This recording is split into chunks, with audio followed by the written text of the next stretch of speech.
All right. And just like that, we're live. And so, we connected on Instagram, and it was was it the ice bath video that you saw that you commented on? Yes, I think it was. Okay. Did you follow me prior to that? I think I'd been following you just kind of in passing because one of my buddies used to go to your jiu-jitsu gym. Okay. Who's that? Zach Yates. Oh, yes. Yeah, I went to the academy with him. Got it. Shout out Yates. Yates is a homie of homies. He's missed at the academy because he brings a level of tenacity and just positive energy that's hard to duplicate. Oh, yeah. And so, but he found a new academy over on the east side. I think he's a brown belt now. Oh my gosh. Yeah. So he's doing awesome. But, as soon as we didn't talk much, but you referenced being a female in law enforcement.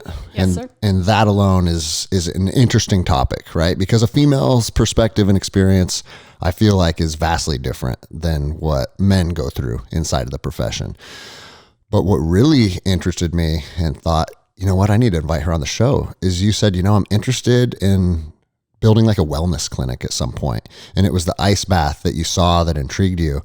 And I think, and if you listen to the show, you know this, but I think most people inside of law enforcement, as opposed to chasing a retirement check, man, start thinking about what you're passionate about, start building a future towards that.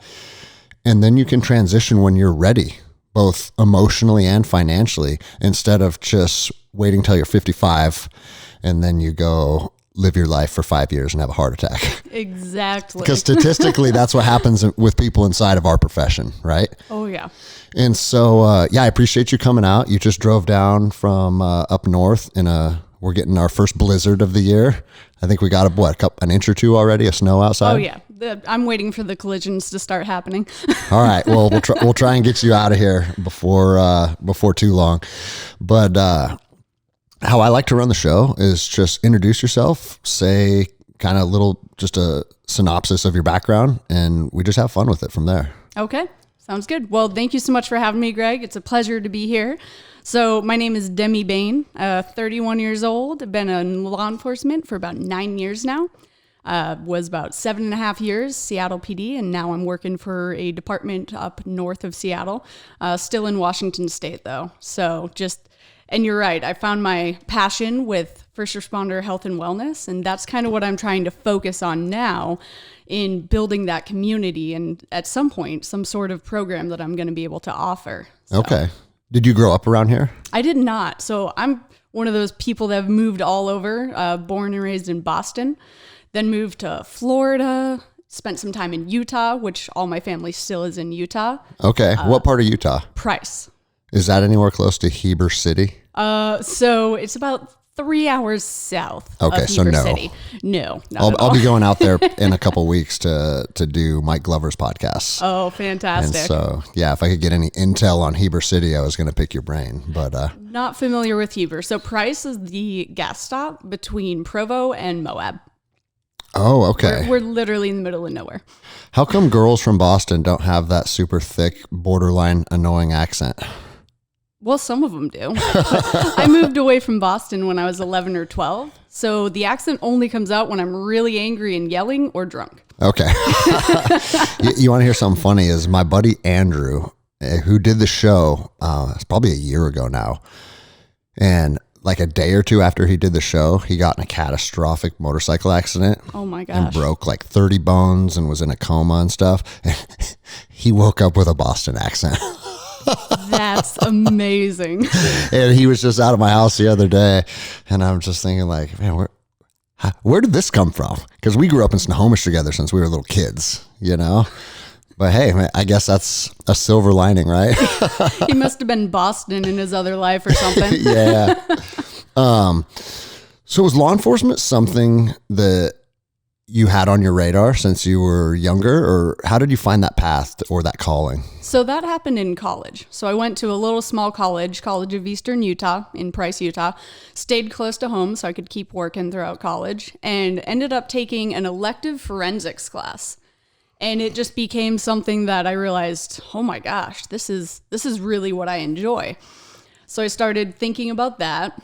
went over to finish my bachelor's degree. And at first it started as a bachelor's in psychology. And that was in North Carolina.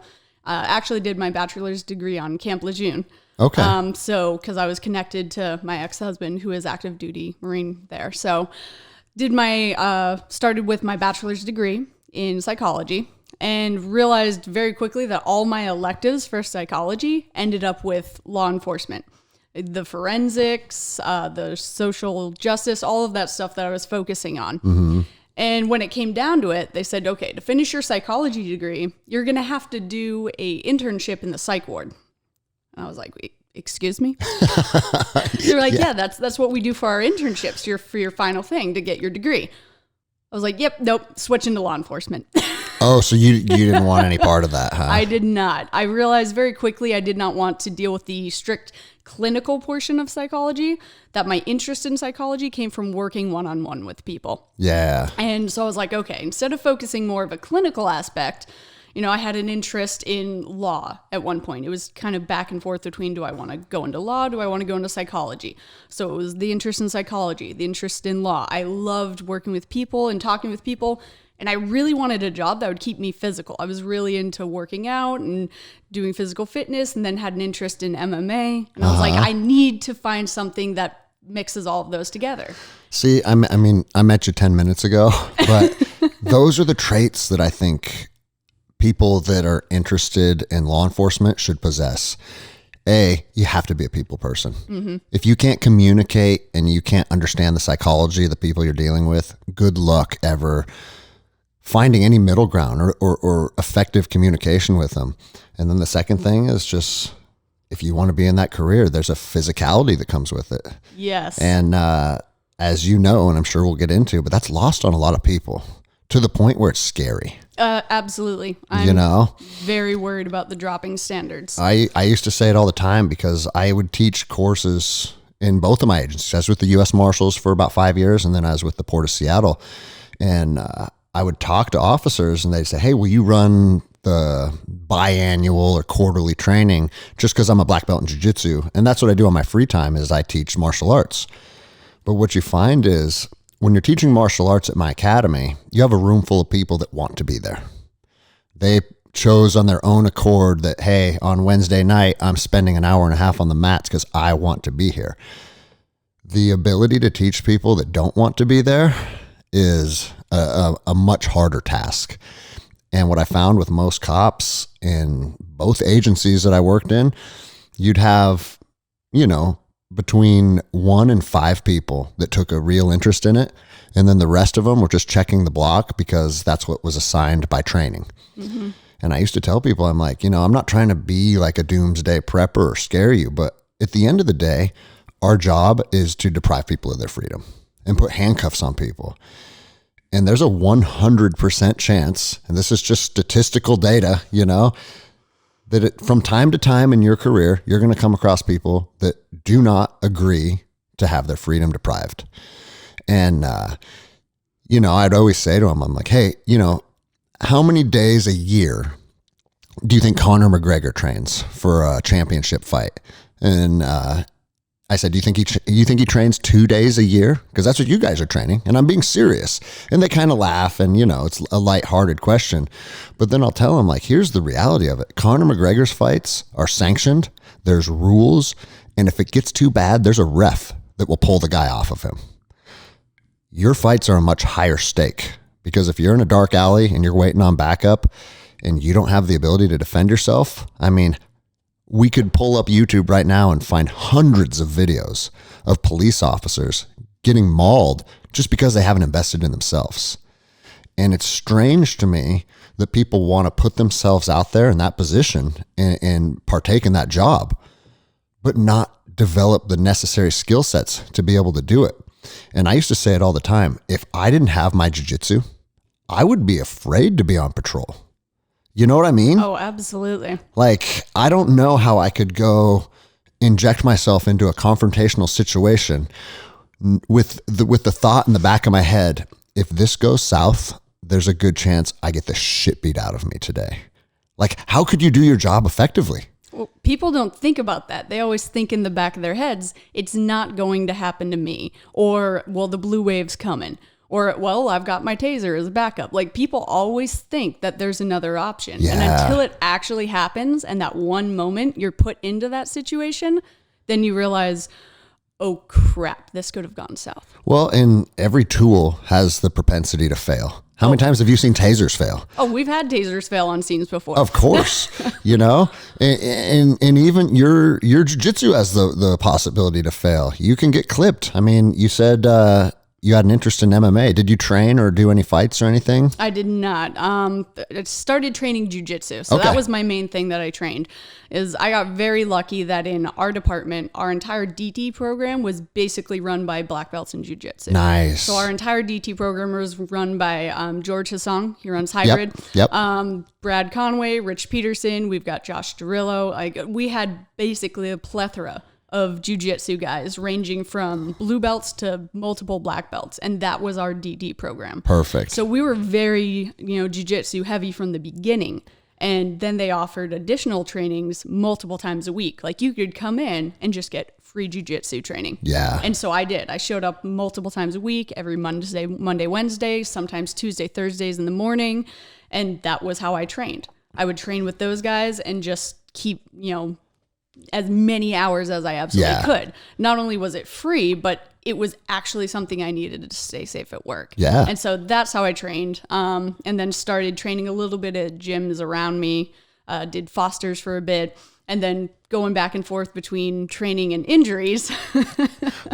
Well, that's a realistic thing to talk about, because I tell people all the time, if you're training, something hurts. Exactly. There is no way around that. But the equal and opposite side of it is, if you're not training, guess what? Something hurts too. I bulged a disc in my neck doing a double leg on a guy, and I hit a wall, right? Mm-hmm. And I went to the doctors and they did my MRI and they looked at my neck and they said, the interesting thing about the way that the impact bulged your disc, we normally see this with like computer programmers, because they sit at a certain angle staring at a screen all day, and it puts the same, not the same pressure, but the pressure is applied in the same place over a long period of time, and it bulges discs exactly how yours got bulged wrestling.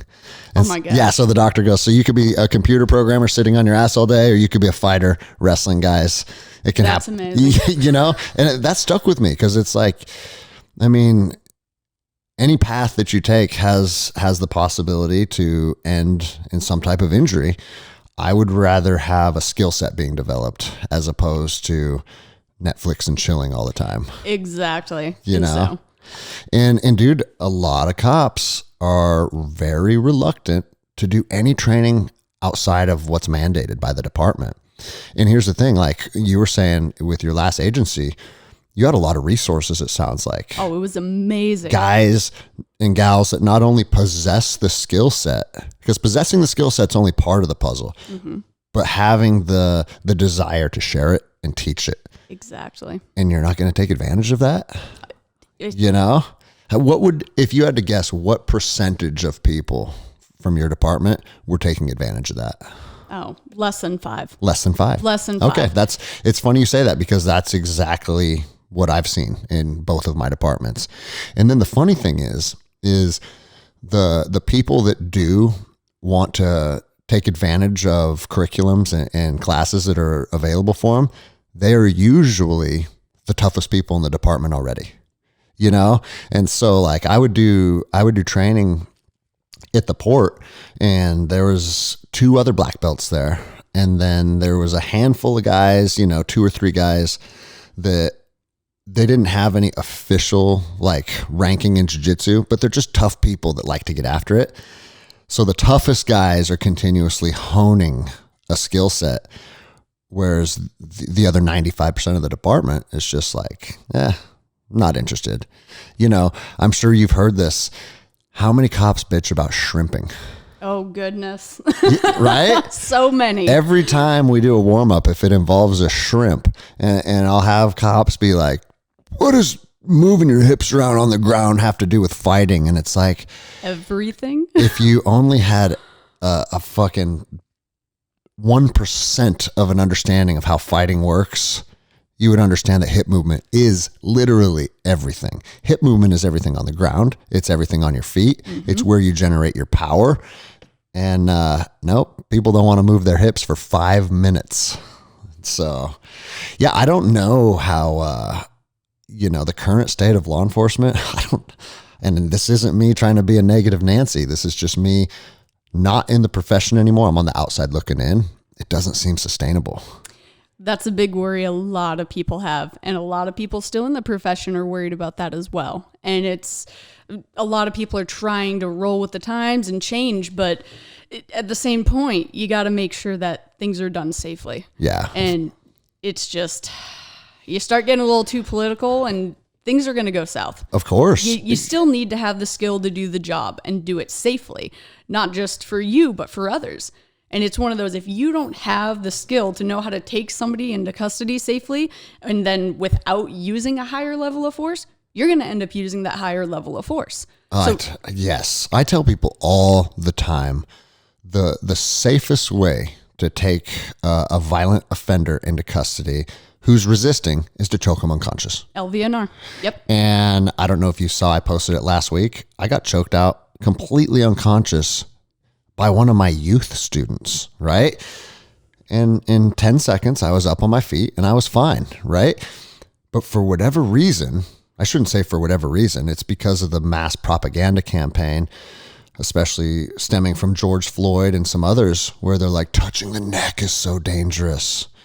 Well, you got a bunch of people that are members of like the city council panel and your mayors, and they're pushing a political ideology. They're not pushing officer safety. So they're simply saying, you can't choke people anymore. You think they care about the people that have lost their lives through unfortunate circumstances? Or do you think they care about just appeasing the masses? I think it comes really from a place of ignorance too. For sure. Is that they don't know. And so they're just going to go based upon what they do know or what they've heard or been told. And so if they don't know the benefits of using the lateral vascular neck restraint and how that can actually benefit and be the most safe option, and then the science behind it and how it doesn't negatively affect, it's one of those things they're going to say, well, it's taboo. We're only going to look at the negative things we've heard about touching the neck, which is if somebody is not trained properly, things can go wrong. So I can understand that perspective too. But if that's the only side you're going to look at, and then not look at, well, what's the benefit of if we have training and things are done right, then all you're going to do is go to that negative and say, well, that's too risky, hands off. Yeah. Versus, but the other side may be better and safer for everyone as long as the training is put in there. So why not just say, we're going to do the training and have the better result? Yeah. Well, I think you nailed it. It comes down to ignorance. I've always wanted, and I'm on the outside now, so I'll never have this opportunity. So if you know anybody that's ever going to meet with their local city council or their municipality or whatever, this is what I would always want to say to them. All right, we're going to run a scenario. I'm Officer Anderson, and it is my job to take you into custody. And I can use one of several different tools, and I'm going to let you choose the tool I take you into custody with. My baton. Okay, well, no one wants to get hit with a baton, right? My Muay Thai, same thing. Do you want elbows? Like my taser, OC spray, or my jiu-jitsu? 100% of those city council members would be like, let's go with jiu-jitsu. Because it's the safest, right? And you only need to get kicked or kneed one time to understand how violent Muay Thai and how painful it is. In my opinion, it's the most painful of all the martial arts. And I've done them all, And it's strange that you can still punch someone in their jaw, but you can't put your arm around their neck. So, but we're also living in crazy land. Like, it's just is being a police officer in Washington. It's a different thing than being a police officer in a lot of other states. It's a whole different animal, that's for sure. I talk about it often on the show, and I'll voice my displeasures with the things that I see happening here in Washington, and my inbox will get flooded with deputies from Texas and stuff. I'm like, bro, it's not that bad. It's still fucking awesome down here. I'm like, okay, well, I can't understand that perspective, Yeah. I've only been a cop in Washington, so that's all I know. Do you have any specific incidents in mind where your training served you? Oh, absolutely. There's been multiple arrests where if I did not have my jujitsu training, I would not have been able to hold them onto the ground and safely get them into custody.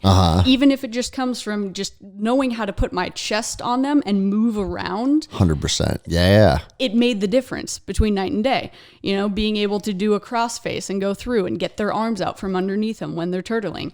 Not exactly jujitsu specific, but you're going to have to use those elements. No, I actually love what you said, because you didn't say, oh, I hit a Kimura from the bottom and swept him, like a specific jujitsu move.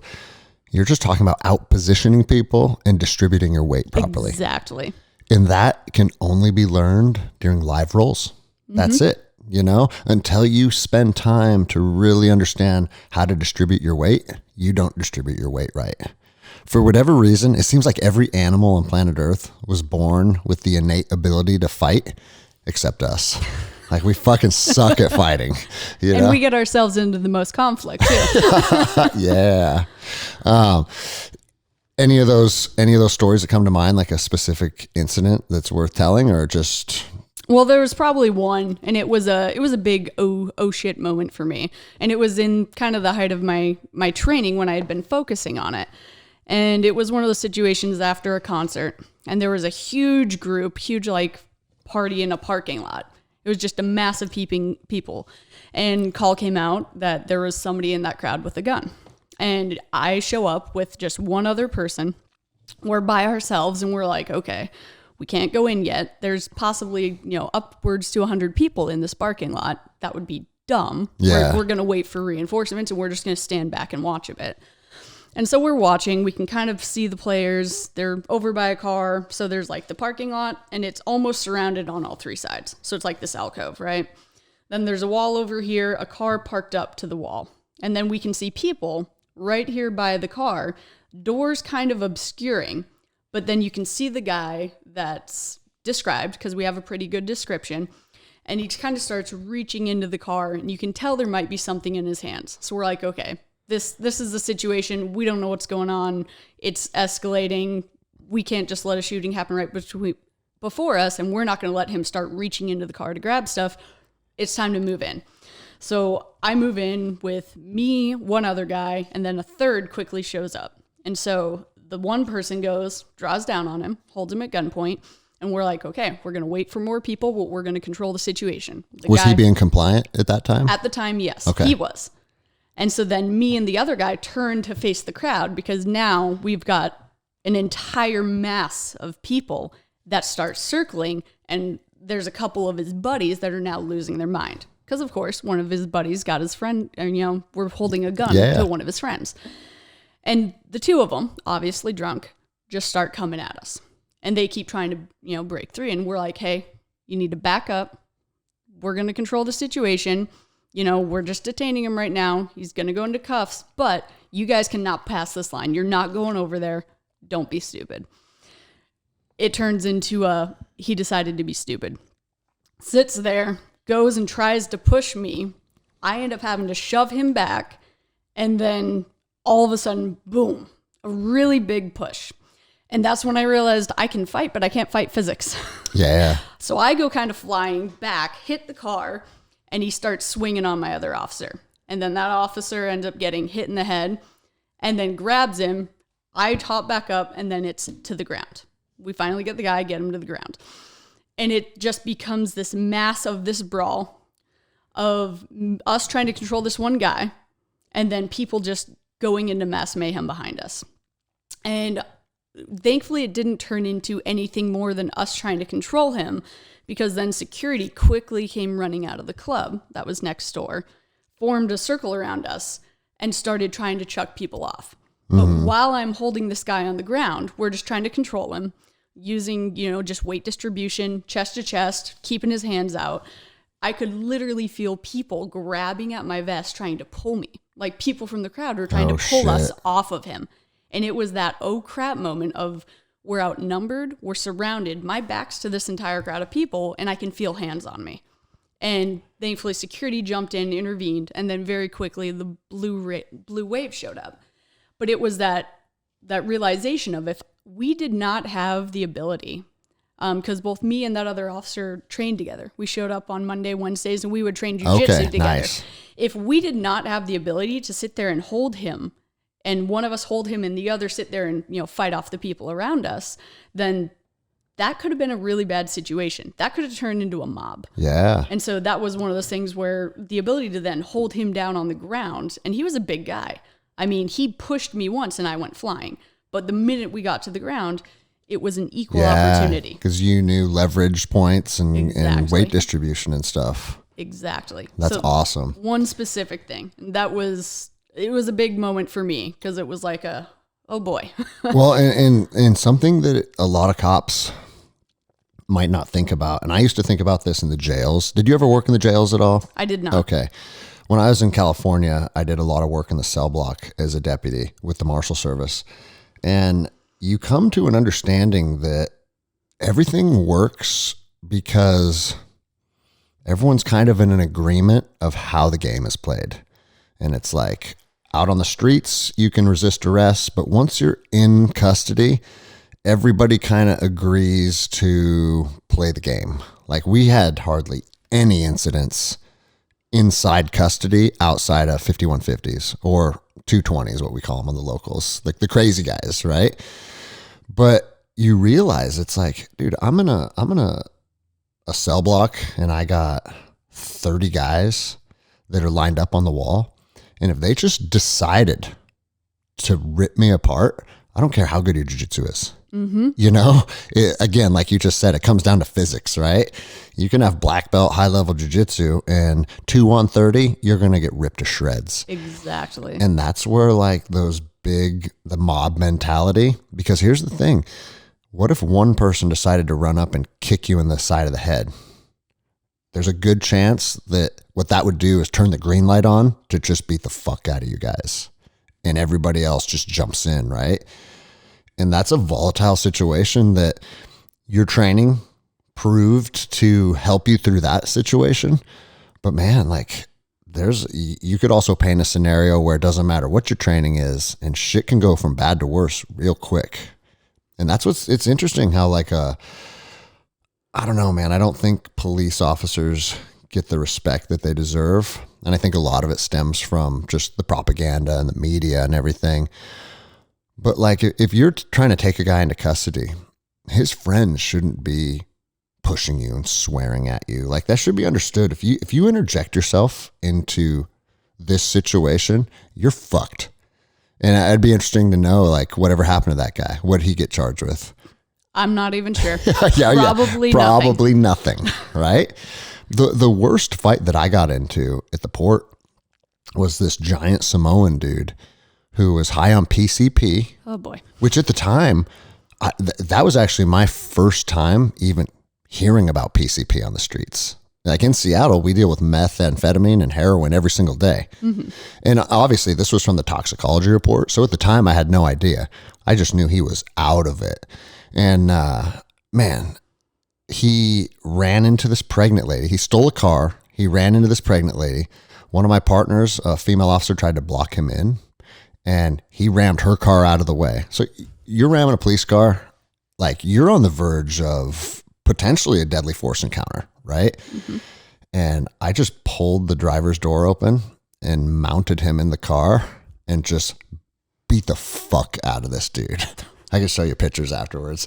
And I remember thinking afterwards, I'm like, I'll probably lose my job for that, because I fractured his orbital and I just smashed this dude. But, after the incident, I was like, there's really no other way to fucking address a 270-pound Samoan that's just on a warpath, right? Then we get contacted by the prosecutor, and they're like, and dude, this guy got charged with a laundry list of felonies, right? And they're like, hey, we released this guy today, and hindsight, we're probably thinking we shouldn't have done that. We probably should have kept him in custody. I'm like, oh, you think? And they're like, yeah, because last night he fought 7 Redmond officers. Oh my gosh. and was taken into custody, and he got released last night too, and then he gets arrested again for fighting officers. We probably should have kept him in custody. That's our bad. And then it makes you realize, it's like, dude, we're out there on the streets fighting these psychopaths. And on the patrol level, we're doing what we can do, right? But if higher up, if the prosecutors aren't willing to do their job and they just keep kicking these people back out, at what point is it foolish for us to even risk our own safety? And that's the big problem that we're seeing now. Well, and that's what I want to talk to you about, because I've been out of the profession for 2 years now. What's the culture like when facing these type of things? Because I used to get, and I didn't make a lot of arrests because I worked at the port. I'm always very honest about the port. As far as law enforcement goes, it's one of the more cush agencies to work with, right? Mm-hmm. But the other side of it is, when I would make arrests, almost every single time you'd get that letter from the prosecuting office that's like, we'd like to thank you for making the arrest in case blah, blah, blah. Unfortunately, this time we're declining prosecution. Please don't let this discourage you from making arrests in the future and conducting good police work. And It's like, received plenty of those letters. Okay, so that's a common theme outside of King County as well, huh? So it's very common, and it differs from county to county. Some counties, end up prosecuting more, and it's hard for me to actually speak on the topic because I've never been a prosecutor. Yeah. It would almost be like somebody else speaking about policing without having been a police. So I try to be careful when I do that. But from my experience... Wait, you're a reasonable person? I try to be. Yeah. And so while it's frustrating, it definitely is, it's one of those things of sometimes I think that there's something with, there might not be enough evidence for the case. I try to be reasonable and think that it's not just somebody, having a political agenda, though it does worry me that sometimes it may be.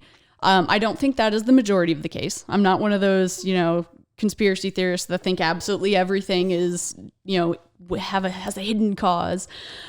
Dude, not at all. I start to go down those rabbit holes more and more, because they talk about like the George Soros appointed prosecutors that are letting rapists go and stuff. And it's just like, what are we talking about? It can be discouraging. When you find someone that you're like, I know that this is absolutely what this person does day in, day out. They've got an entire, their dossier of crime that they've done. This is a violent person. They should be kept in.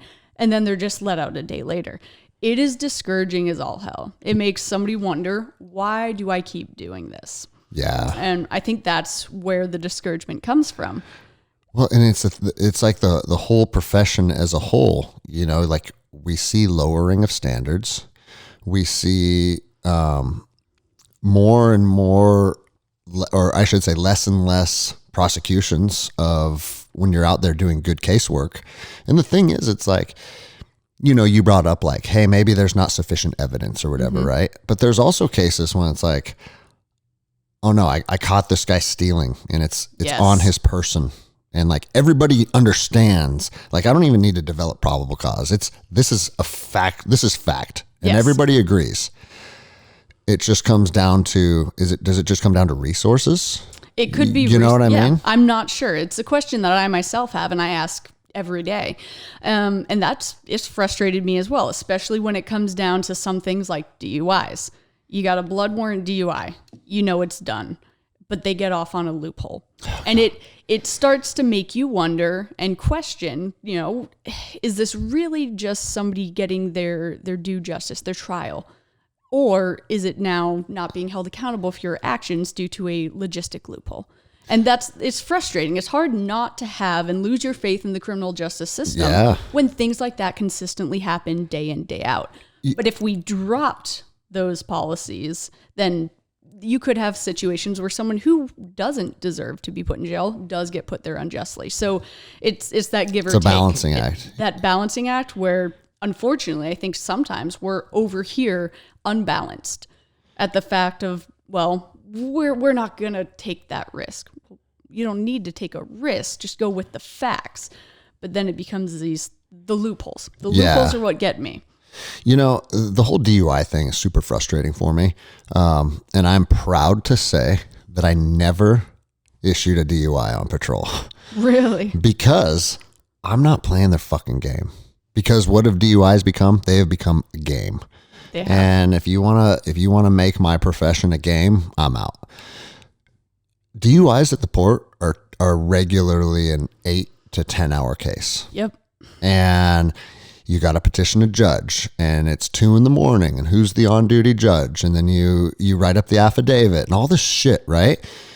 The thing is, when you get a driver's license in Washington State, there's implied consent, right? Like, if you were asked to take a breathalyzer, you are consenting as a Washington State driver that I will take the breathalyzer. If you say no, your license is gone for a year, period. Yep.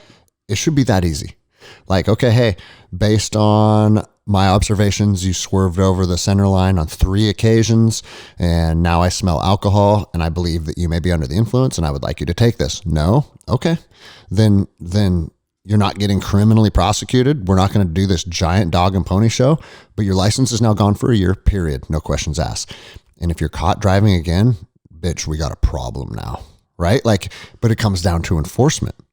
Like, we can't even arrest on suspendeds anymore, Nope. right? Yeah. So you cannot have a valid license, and there's nothing you can do about it except write a citation, right? Is that still the thing? Oh, still a thing. Okay. So it's like, all right, we're going to take your license away, but we're not going to do anything about it. Well, of course that's not going to have it. People know there's no ramifications, right? And the thing is, it's like, if they do consent to a breathalyzer and they blow a 0.10 or whatever it is, okay, you're over the limit and now you are getting a DUI. It should literally be an easier case than a theft from a 7-Eleven, right? But for whatever reason, they've made it just this nightmare to navigate. Oh, yeah. And what's interesting is there's always a couple officers that like doing DUIs. And God bless them. I was going to say, and thank God, because there are those incidents where I arrived on a collision one time, and the dude was just blacked out trying to fight my partner, and it's like, okay, there's no getting out of this DUI, And then one of my partners calls me. He's like, "Is that guy DUI?" I said, "Yeah." He's like, "I'll be there in 10 minutes. I'll take this for you." I'm like, thank God. And maybe it's because some officers like sitting in front of the computer and writing. Reports were the bane of my existence. I was good at them, but at the same time, it's like, that's not why most people get into law enforcement. No. If you're good at it, it can serve you really well. But I don't think any officer likes just sitting in front of a computer. Yeah. What years were you with Seattle? So that was 2013 to, oh goodness, when did I leave? It was about a little over a year ago. So. Okay. So then you were there during what I call the decline of Seattle. Yes. And you got a first-hand view, a front row seat to watching the entire city be taken over by heroin and methamphetamine. Yes. And, I grew up here. And so, like, as a kid, I used to take my skateboard and catch a public transit bus and go skateboard in Seattle. And it was safe and it was nice. What was that like for you, watching the city just absolutely decline in, a 7-year period or whatever? It was horrible. I showed up when Seattle was still decent. It was starting its decline, I believe, but it was still wonderful. Like, I moved here from North Carolina and thought I specifically came to Seattle because I liked the area. I loved the Pacific Northwest, and if I could get a great job living in an awesome city, why not? Yeah. And I lived within the city in the first year. I lived within the beat that I Oh, patrolled down in Rainier Beach. So I got to actually live within Seattle, and I tried to. And very quickly ended up realizing I need to move out. And it started declining over the years. And it was heartbreaking. It really was. Because it went from, we can go out, like you said, riding your skateboard downtown, to you can't even walk on the sidewalks, because if you try to walk on the sidewalks, you're actually walking through someone's living room. Yeah, you're walking through needles and shit. Mm-hmm. And, the last time I took my family to Seattle, we were down on the waterfront and we went up, I think was it the Lenora Street Bridge, or Okay. Right up to behind Pike Place. Yeah. And when we got to the top, there was like this probably 22, 23-year-old kid ODing on heroin. and like eyes are rolling back. He was on the nod. There's foam coming out of his mouth and shit. And we walk by, and I look over at my kids. I said, "Hey, look at this. I have three young girls with me." I'm like, "Dad," or they're like, "Dad, I don't want to look at that." I said, No, just look at this. I know it's fucked up, and I know that this is probably not what you want to see on our family trip to Pike Place Market, but remember this moment, because that is a result of a lot of bad choices. And that's where you will end up if you make those same bad choices. And I'm not trying to be harsh. I'm not trying to diminish that that's a human being, but this is just fact. And then we saw a bunch of other crazy shit, like some dude with, I mean, you know how the homeless population, their attire, like sweatpants with holes so big that his junk was hanging out, and my kids don't need to be around that stuff. And so we don't go there anymore. And if I want to take them to a nice restaurant or go into the city, we go into Bellevue. And this is what I always ask people. How is Bellevue? I mean, there's a floating bridge in between the two cities, and it's immaculate. You can say like, "Oh, we don't know what the solution is. We don't know how to clean our city up." Why doesn't the mayor of Seattle go have a meeting with the mayor of Bellevue and say, "What do you do?" Because Bellevue is spotless. And what do you think was the reasoning for the absolute decline of our city over the course of those 5 to 7 years? Ignorance and bleeding hearts. And it is okay to have compassion. 100%. You can't do our job without compassion. And it breaks my heart every day, because it's one of those things that I've realized is trying to always see the people behind who we actually interact with, the homeless, the transients, drug addicts. And it's horrible, because if you get them on a sober day, you get a glimpse into possibly who they were before this drug addiction. And it's a frustrating balance, because once they've been addicted for quite a while, their entire chemistry of their body and their brain changes. Yes. That is where I firmly believe they're right. It is an addiction that they no longer actually have control over, because your entire body has changed. The way it functions, really down to the physiology and biology of how your body works. They no longer actually have control at that point. Yeah. But they had control in the beginning when they chose to do that. It's like you said, a lifetime of bad choices. Yeah. And so it's heartbreaking, because at the end point where we're dealing with them, it's very easy for someone to look at someone and say, "Well, why didn't you just choose this? It's easy." Well, at that point, it's not easy for them. But it was relatively easy in the beginning. And so it's trying to figure out, there's a generation that may be lost. Yeah. You might not be able to save them. And it's going to be up to them if they're going to do the hard work to try to revert back to their old selves. But now the worry is, what do we do to stop others from going down that path? Because if the intervention has to happen early, then let's figure that out. But instead, it's focusing on the end result, the current result of, well, they're in this current phase. Yeah. Yeah, well, that's going to have to take some very hard rewiring of their body and their brains. That's going to be a medical intervention.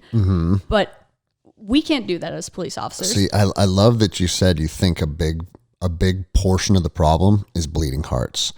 Because for people that think like, "Hey, there's this tent set up in front of my store," and the store owner calls and said, "Hey, I'm trying to unlock my front door and open my business, and there's piles of shit in front of my store."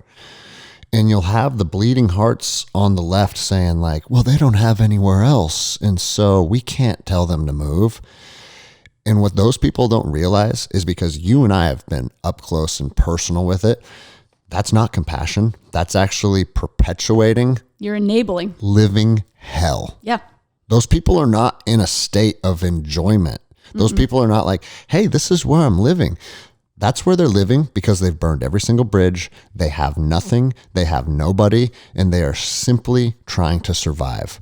And I guarantee you, if we would take all the money that is just taken from the resources dealing with the homeless population, I mean, we have cleanup crews that go around Seattle And it's a 24/7, 365-day job cleaning up the fucking messes and the biohazard shit. We used to do it every single day because we would have to go clear the scene first, and then the cleanup crews can come in and do all their job. Millions and millions of dollars, right? There's a better way, because we have to be able to, if you want to talk to me about compassion, let's build a giant facility where like enforce people under law to go through rehabilitation. Absolutely. You know? And the thing is, it's like you said, in the beginning, they had a choice, right?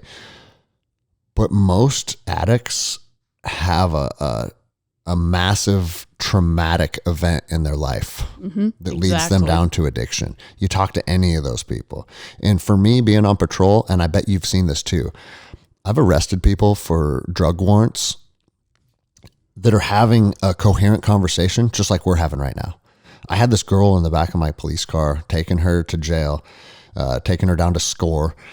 And it was like talking to you.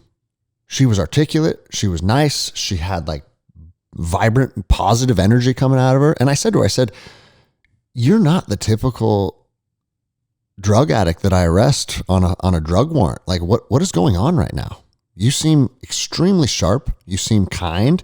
And she's like, yeah, you know, I'm married to an engineer who's very successful. We have 3 kids. I was the soccer mom. Like life was really good. And I sustained an injury and I got addicted to opioids and I couldn't quit. And my husband threw me out because I wouldn't stop bringing that shit around our kids. And I have no one left. And now I'm living on the streets. And I was like, dude, I could tell she's a smart person. And she was in the beginning phases of it. And like you said, her brain hadn't been compromised yet. Then you fast forward to people that have been on that journey for 10 years, and some of them are literal zombies. Yes. You know? And here's the craziest part of that story. Her brain seemed to work fine. She was nice. She was sweet. But she still said, have you ever taken people to SCORE? Yes. Okay, you know, you turn off, I forget what that road is, but they have that like mile-long driveway. Oh, right? Yeah. And she's like, officer, I know this is going to sound weird, but you can pull over and do whatever you want to me. I'll blow you. You can fuck me if you'll let me go. And I'm like, dude, that's how dark her world is right now, that she's willing to get fucked by some dude that she met 10 minutes ago that arrested her. That was her last ditch effort. Maybe this cop, if I let him fuck me, he'll let me go. And she's just willing to do that. Nobody wants to be in that space. No. Nobody. She doesn't want to be offering me sex to let her out of my car. She's just knowing that if I go through that gate, there's no methamphetamine on the other side of it, and I'm fucked. You know? It's an act of desperation. It's heartbreaking. It truly is. And so check this out. I pulled this picture up. Thursday, I'm meeting with this girl, and she's doing the podcast to get the complete other side of the story. And that's her. She was addicted to meth for 10 years, lived on the streets, and then said, you know what? I have to pull it together. And she did. And I'm excited for this one because, man, it's easy being a cop and being someone that lives in a middle-class neighborhood. And I've had a crazy life, like with a bunch of war and deployments and stuff. But that was always all my choice, right? I was never finding myself in positions where I just felt absolute despair and I was fucked. That's what those people are feeling.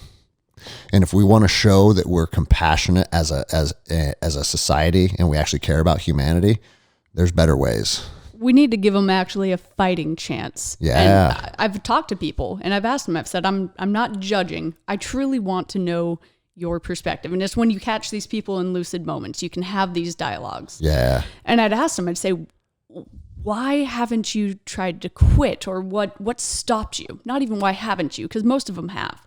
It's what has stopped you from being successful?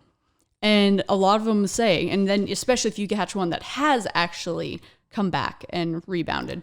You're meaning someone that was addicted, they were clean for a while, and now they're using again? Off, yes. Okay. Or on the other hand, where they're completely clean and they've maintained that. You have conversations with both and you ask them, You say, why haven't you been able to stay clean? They say, well, I haven't been forced to yet. It's the same thing with the people who've maintained that cleanliness. You ask them, you say, well, what helped you stay clean? And what helped you get clean? And he goes, well, I had to hit rock bottom. I had to have no other choice. Which you hear almost every time this topic is spoke of. But what does that look like, I guess? I guess it'd be different for everybody, huh? It could be. So everyone's different. Do you think legislating people into rehab would be their rock bottom, or do you think they would just get out and go right back to using? I guess it'd be probably a combination of both, huh? It'd probably be a combination. It depends on the person. Some people's rock bottom is, ODing and dying. But then again, you see the same people. Well, we have our repeat, frequent flyers where they'll OD multiple times a month. And, Narcan keeps bringing them back. And so it's one of those, it depends on the person. Yeah. It really depends on the person, but they need to have a why. They need to have a reason. It's that feeling of helplessness. If they don't have any reason, or they keep getting opportunities that they feel as if, well, I don't need to be clean. I don't need to recover because you got I'm nothing. Fine. Or yeah. You either have nothing or you have just enough that it's okay. Yeah. As long as you have the drugs. No, that's interesting that you said you have to find your why, because I've really been geeking out on like self-help and like entrepreneurship and just trying to grow my business and my brand. And you read stuff by people like Ed Milet and Andy Frisella and these guys that have taken entrepreneurship to the top, and they'll all say like, the same, you hear that all the guys at the top saying the same shit. Create a vision board, meditate, visualize, manifest. But in the core of all of those things, you have to have a why. Like, oh, I want $10 million. Well, why do you want $10 million? Is it because your aunt has some ailment and insurance isn't covering it and you need to buy her a new kidney? Like, whatever it is, right? You have to attach a powerful why to your goals. And that is actually what is going to make your brain say, this is non-negotiable. I have to do this. So I wonder what that why would look like. Because I've also heard addicts say, they're like, hey, my life is in shambles and this is completely fucked and I'm cold at night and I'm hungry, but there's nothing better than a shot of heroin and I don't give a fuck about anything else. And it's like, well, then there's that too, like if their brain is logical enough to know like, hey, my whole life is in shambles, but I'm willing to accept that because heroin is so good. Fuck, how do you assign a why to a mentality like that, Exactly. And that's where it comes down to the body and the brain and having to rewire it. Sometimes they're not going to be able to find a why until they at least get out of that state physiologically to sit there and have that moment of clarity. Yeah.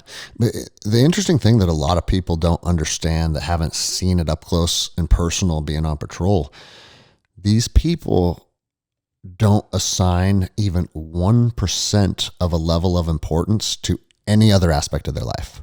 Like, have you ever went into a homeless camp and seen like, oh, look at this guy's tent. It's all tidy. He has bookshelves. It's all picked up. He sweeps. One time? Once. There you go. It was amazing. I was like, what is happening? And he actually did. He was clean. He was tidy. It was like a perfect little home. And you're like, what is happening? So there you go. Two police officers that worked in Seattle for a combined, 12 or 13 years. One tent that was kept clean. These people absolutely give up on every other aspect of their life because the drugs are all that matters. And it always used to frustrate me because it's like, listen, if you want to be addicted to heroin, a lot of my views that I hold are more libertarian than anything. You go live your life and I'm going to go live my life. If I want to fucking go up in my bedroom and shoot heroin, that's my business, right? But as soon as my choices start to cause problems in society and affect other people's lives, well, that's where we have a problem now. Exactly. And most addicts, they become so reckless. I mean, you look at any of those RVs that are parked around Seattle, it's just trash and shit and fecal matter and needles. Just an absolute disregard for everybody else that they share the community with. We can't allow that anymore. You know, it's as simple as that. The parks are filled with needles and shit. I mean, I'm sure there's plenty of stories of kids stepping on needles and all of that crazy shit. And like, I remember one time, what's the park called? It's in between. So you're on the waterfront and you're going north, and where the road turns to the right. Is it Occidental Park? That sounds familiar. I can see what you're saying. I'm horrible with names, but I know exactly what you're talking about. And there's the waterfront, and it's just this like a strip of grass. Yeah, right and there. Well, then there's also a trail that goes from that area. It's like the last pier on the waterfront, and then there's a boardwalk that goes all the way to the Port of Seattle's cruise ship terminals. So it's a pretty long park. It's like a mile or two.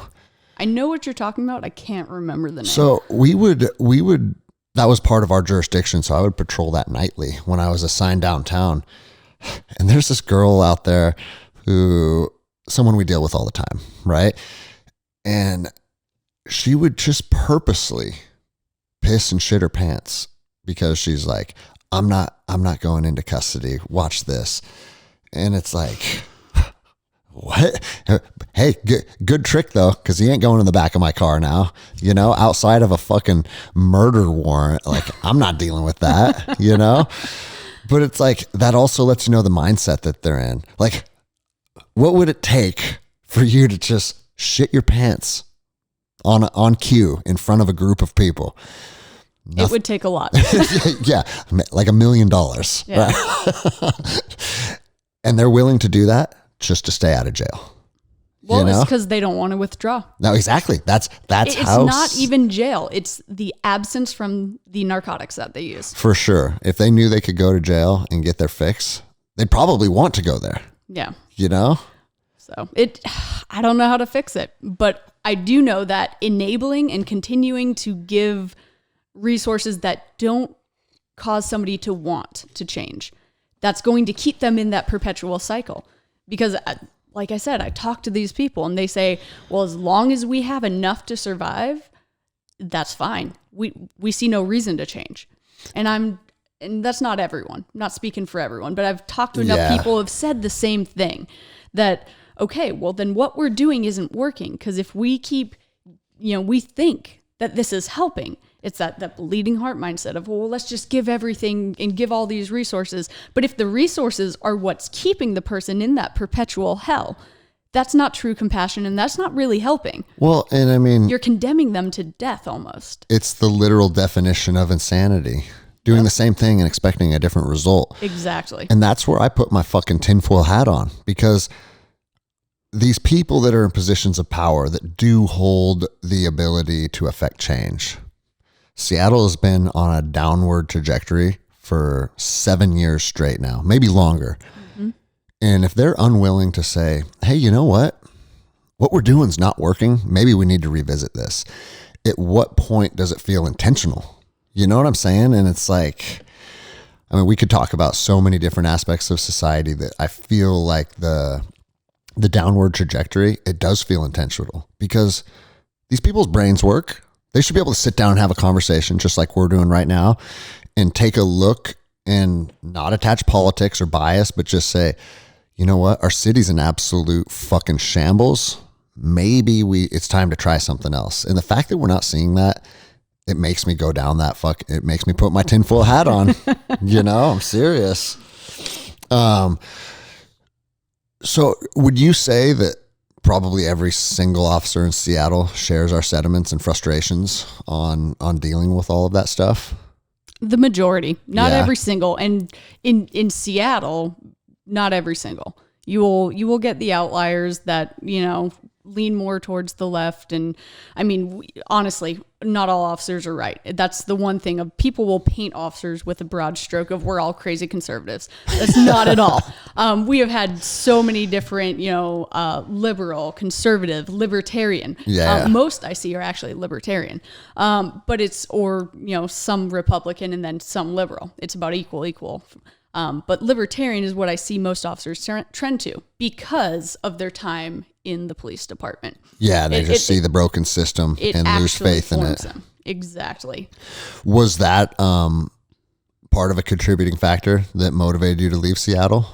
Or Part of it. is Part of that it a was. story you're comfortable talking about? I'm okay with talking about that. So yeah, what was kind of the catalyst to say, you know what, it's time to try a new department? So it was the lack of the city support, the lack of the city council, lack of the community. And I'm not saying all of the community did not support us, because there were a lot in Seattle that did, but there were many that did not.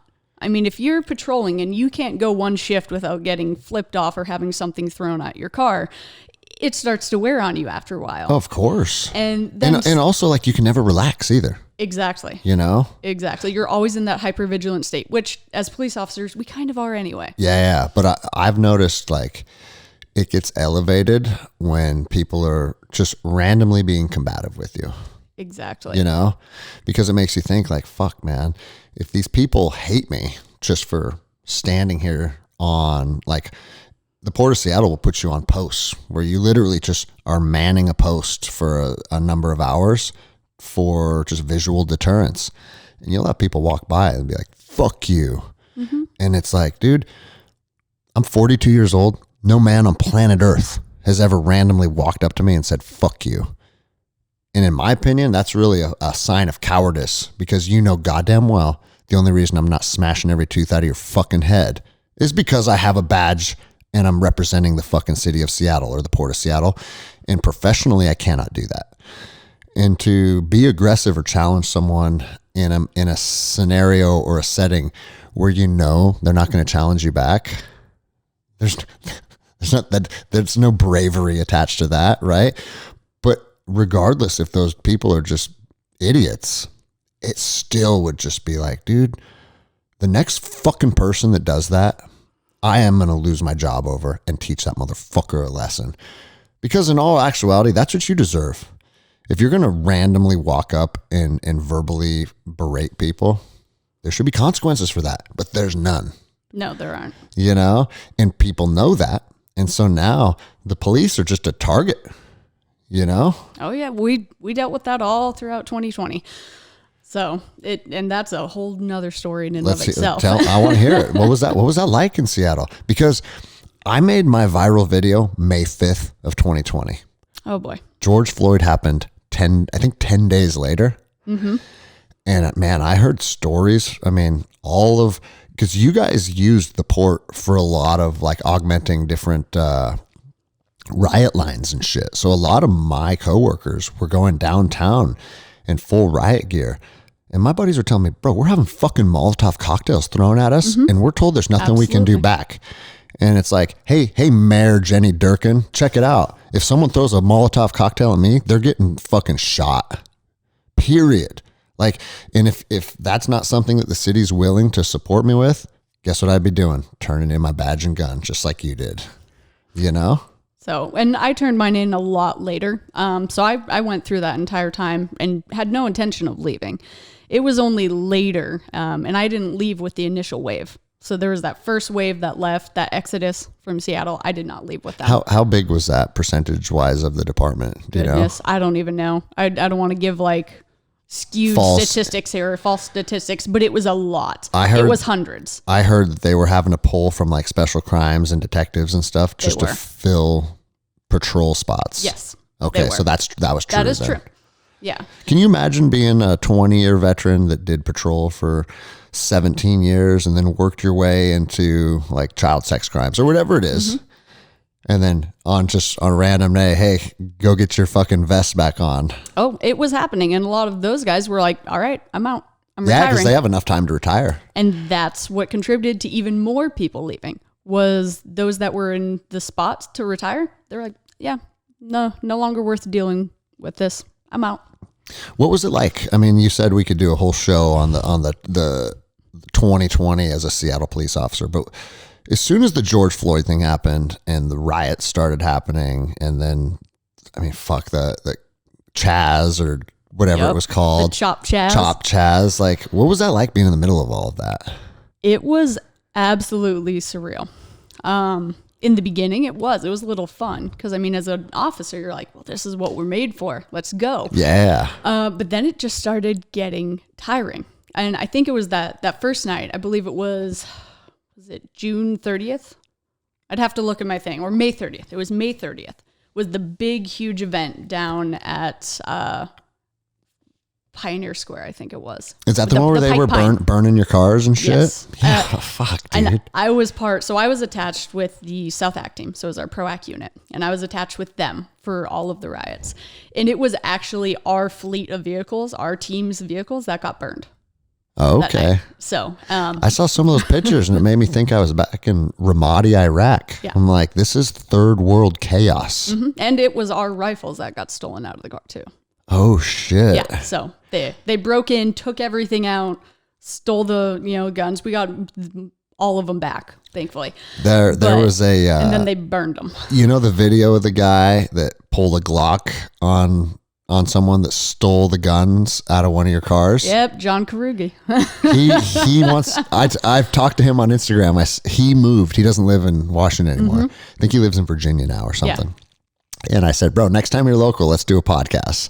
Because that's a pretty cool story, right? Mm-hmm. But yeah, again, that is more like, that's third world chaos. Yes. We're not used to that shit, On one hand, I think it's kind of good for Americans to see like society as we know it is held together by threads.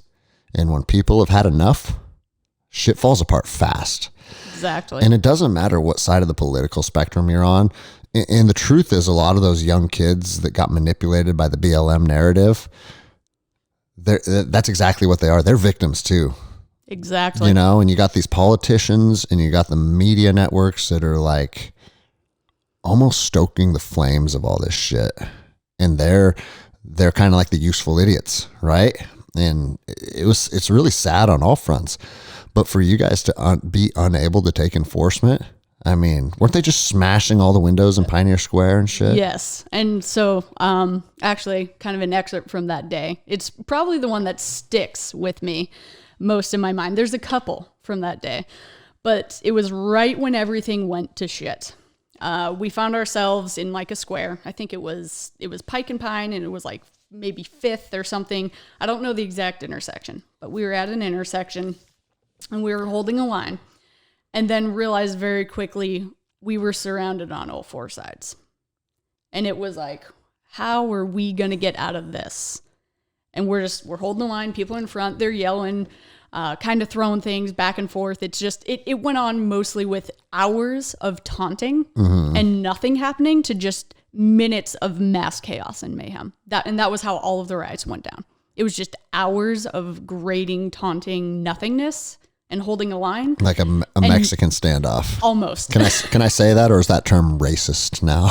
It's your podcast. You can say whatever you want. But we're holding the line. We realize we're kind of surrounded on all 4s. We're not quite sure what's going on because we're just standing there waiting on orders. And I remember at one point in time, things started getting amplified. Things started being thrown.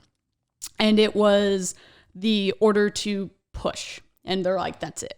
We're moving this line. We're getting out of the situation. Push. And on the ground. Yes. Was there competent leadership? Yes, there was.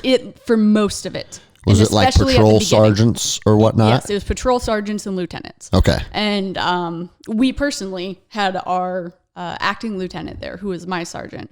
And he had spent years and years in SWAT. And so it's like probably the best leadership you could imagine. And I remember he was behind us. I heard his voice. He was the one pushing us on this. Cool. And so I remember we're sitting there holding our sticks, full riot gear, and they're getting ready to push and things start flying. And we're like, okay, this is it. We're surrounded by all 4. Things are going nuts. And we just go move back. And as you move back, you're supposed to push with your stick and hit. And I remember I made that first contact with somebody in front of me. Now I'm 5'4", 130 pounds. Okay. Were you saying back, back, back? And so I'm the tiniest person ever. And I think the person that I ended up having to hit with my stick was 6'2", 6'3". Probably the biggest dude I've ever come face to face with. Another lesson in physics. Oh yeah, it was great. And I remember doing move back, and it hit him. He did not move back. Okay, I just heard a thunk, and then he just stopped and stared at me. Thankfully, and that was another oh shit moment. I was like, oh, this is not going to be good. But just after that split second, I think TAC 30, it was our, King County SWAT team, had come in, and then poof, release of CS gas. Okay. So you guys were all masked up already then? Not really. Okay.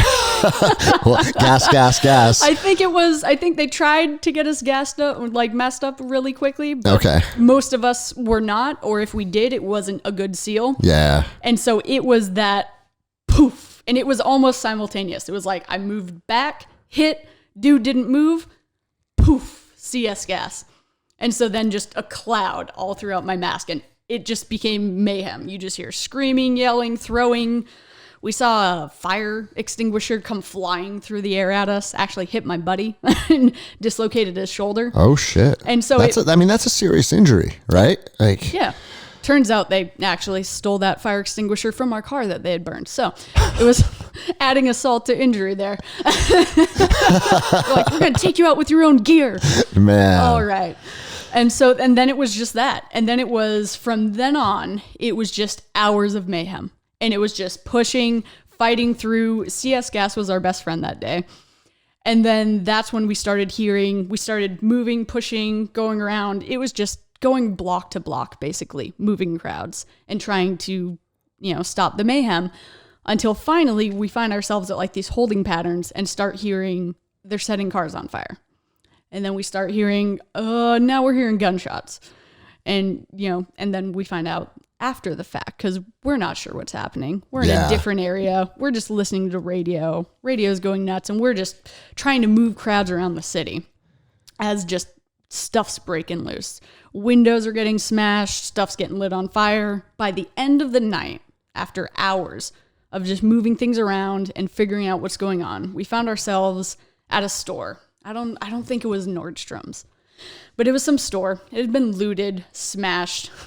And the one thing I realized was just stuff littering the streets, but we had mannequin body parts just spread everywhere. And I'm like, so it looks like a violent crime scene. Exactly. I was like, this is absolutely insane. And we just decided, okay, until it's done, we're going to post up at the store. We're going to figure out what's going on, where we need to go. This is too much mayhem. Like, there was literally on every street just mini subgroups now that were just running amok. And they're just taking opportunity to be involved in chaos. Exactly. And I've talked about it on the show before, is that when you're 22 years old, chaos is fucking awesome. You know what I'm saying? Like, when I was 22, I volunteered to go into the Ranger Regiment, and I was already in at 22, but we were in combat by then. And dude, some of the most fun times of my life are in the streets of Ramadi when bombs are going off and people are shooting each other. And for people that have never experienced a high level of chaos, it sounds like a very intimidating and scary environment, but when you're in the middle of the storm, you don't have time to be afraid. You're just kind of living the moment, right? And you probably felt that, right? Did you feel like any sense of fear or uncertainty, or you just go into that mindset where you're doing your job? You just do your job. Okay. There were not many moments of fear and uncertainty. Yeah. It had no place in your mind. It was just, and that's what it is what it is. And that's what I tell people about very volatile situations. And this isn't me trying to beat my own chest or sound like a tough guy, but it's just not the mentality that you take into violent encounters. But I see it from the other side too. Man, if I was 22 years old and I was fed up with the government and I felt like I grew up in the ghetto and the cops are always dicks to my friends and my family, and this is my time to go smash some shit and burn some cars. There's a part of my brain that understands that desire.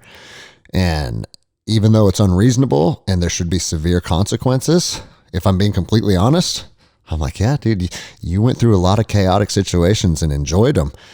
And that's what a lot of those kids, I think they're just getting caught up in the moment, right? Exactly. But if you get caught up in the moment and you start doing dumb shit, there's still consequences that come with that. Yeah. You know?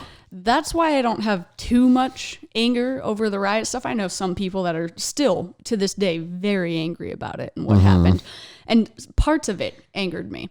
But it wasn't necessarily just the fact that people felt passionate enough to want to riot and felt like that was something that would be a good thing to get them heard. That itself doesn't bother me. Like you, I can understand that perspective. What angered the heck out of me at the end of the day was when people were starting to be unreasonable and just for the sake of just being nasty, we're nasty. Yeah. And just trying to get a rise out of someone. Because then you actually aren't following a cause or a narrative that you truly at your core believe. You start losing your humanity for just the sake of God knows what. Yeah. And it was the hours of standing on a line where there was no reason for it, but just standing there face to face with somebody for hours who are going to degrade you specifically as a person. They're not talking about political issues. They're not talking about, issues or as a whole, what they think policing is or what police officers are, or the institution of policing. It is directed at you. Well, you're the face of it. You're the embodiment of it standing right in front of me, right? And dude, something that I think about is if I were to go out to coffee with any of those people and just talk about shit, there's a good chance that I hate the government more than they do. You know what I mean? Like, we might be more aligned than we think. And a lot of cops are fed up with the government. But from the outside looking in, we are the face of the government. Yep. Right? And so it's kind of a weird spot that you find yourself in because, you know what? There's a chance that we agree on a lot more than you think. And we're getting pitted against each other, but there's a lot of similarities there, you know? Exactly. Hindsight's 2020, but is there anything like if you were part of the command staff during that stuff? What do you think could have been implemented to make the night just go smoother overall? Well, I would honestly say there needs to be consistency in the leadership. And that's not just from that one night, because this went on for months. I mean, we were dealing with riots for months. There were, as part of the ACT team, our job was mostly during that to respond to riots. And so we became a big group called, the CRG, Community Response Group, where they just took all the bike officers, all the ACT teams, and then they augmented it and pulled a bunch of people from patrol, attached them to those ACT teams and said, congratulations, you're now the city's riot force. Mm-hmm. And they spinned it as you're a lot more than that, but that was our primary thing. Anytime that happened, we deployed. So that way patrol could keep handling 911 calls and running the city. But it was one of those things of there was never consistency. Like, we consistently responded, but then the chain of command that we had sometimes would change from night to night. And who would be running it would change from night to night because you couldn't have the same people all the time. And it made sense because we, even as ACT teams, had to sometimes be on rotations because during the height of some of these riots, because there were multiple events, we'd be there sometimes 20 hours, go to sleep for 4, back the next day. We got put on a special, schedule where there were no days off, and it's saved for extreme emergencies. We got put on that. And then it was based upon our sergeants to say, all right, we need to give some of our people a break. So today, 2 of you are off. See you tomorrow. Tomorrow, 2 of you are off. See you tomorrow. But that came in after sometimes a week and a half with no days off, working anywhere from 12 to 20-hour days. What do those paychecks look like? There's the silver lining. Let's just say with the overtime, I had a Subaru at the time that had really bad engine issues. I was able to completely rebuy a brand new engine for my Subaru with cash. Nice. So it helped. Yeah. But honestly, I don't think the paychecks were worth it. No, of course not. I'm one of those people that overtime is not worth it to me. For that much chaos, my body felt it. Yeah. I saw Well, I mean, and you're getting the physiological backlash of being in chaos, which is cortisol, stress. And it's like, I don't care how hard you are, if you're not getting adequate sleep, because that's where your body resets. Exactly. You're not taking the time. Because I mean, that was one thing in the special operations community that they prided themselves on. A lot of training is just sleep deprivation. It's like, how well can you perform when your body is fucked, right? And it probably took years off my life, right? But that's a real thing. And the thing is, you guys weren't in a training environment. You guys were operational. And so, I mean, they've done studies where if you're, and I don't remember exactly what the data showed, but it's basically a minimal amount of sleep deprivation is actually you have the cognizant ability and the cognition of somebody that is absolutely hammered. Yep. 0.08 blood alcohol. Yeah. That's after 24 hours of no sleep. So there you go. So, I mean, now not only are you on the front lines dealing with these violent encounters, but you're also expected to be able to make moral and legal decisions when your brain's not firing. And think about that. If you ended up shooting someone because you interpreted a deadly force encounter or a deadly force scenario, they're not going to take that into account. Well, she didn't sleep for the last 2 days, and so her cognition was good luck with that. Yeah. You know? It should be taken into account. Yeah, of course it should be. If they're going to put you out there. And see, that's one thing that I had a big problem with is that these departments and these command staffs, they'll ask you things. They'll ask of you. And then if they needed to have your back, we're seeing a lot of officers just get fucking, if it behooves them either like politically or socially to turn their back on their officers, You're thrown under the bus. Thrown under the fucking bus. And here's the thing. How can you put on the uniform and go to work if you know, because like we talked about early in the show, it's when you're on patrol, it's not if, it's when. And that's not fucking trying to sound fucking badass or scary. That's the truth. Mm-hmm. So if you know, okay, it's not if, it's when. And when that time comes, if there's any gray area, and law enforcement is not black and white. Everything we fucking do is in the gray area. My chain of command may fucking just throw me under the bus. That's a hard mentality to carry and actually do your job with any type of proficiency. It's impossible. Yeah, because at that point now it's about self-preservation. Yep. And I'm going to conduct myself in a way where I'm taking care of myself as opposed to maybe kind of doing what needs to be done. And that's one of the main reasons I ended up leaving my old department. Okay. When I saw all the chain of command and brass leave that I respected and trusted, I was like, it's time for me to go as well. You knew the yes men were who was left. Exactly. I was like, no, you're in this for the politics and, up in your ego. Yep. I'm not going to be here for that. And I'm not going to be one of the people you throw under the bus. And I've talked about it on my show a lot. And if you're a lieutenant or a commander or a chief and you disagree with me, please come on the show and let's talk about it. Because in my own personal experience, the people that work their way into the command staff are not the people that are best suited to lead competent men and women. They are people that the rest of the command staff knows will just fall in line and push the agendas and do what they're told. And they're not putting the people first. They're putting the agency first. Yep. And you can't put the agency first. You can't. Because if you don't have the support of your people, then the agency is broken. Yep. It has to be for the people first. And that's not every agency. Like the agency I'm currently at, it's fantastic. Awesome. And it's one of the reasons I chose this agency. And I love hearing people say that. It's amazing. And what won me over was when I met with one of our deputy chiefs. And he, to this day, will go out regularly and patrol with the guys. Good. And I'm like, that won me over. Yeah. It is still a department for the people, for the officers. And I'm like, and the city council actually relatively supports us. So there are better places out there. Yeah. Still Washington State, but not all departments fall, to that curse. Of course. Of political, governing. So, I run a shooting course called Guns and Geese where we teach like the foundational elements of shooting and grappling. And we had a chief of police attend that.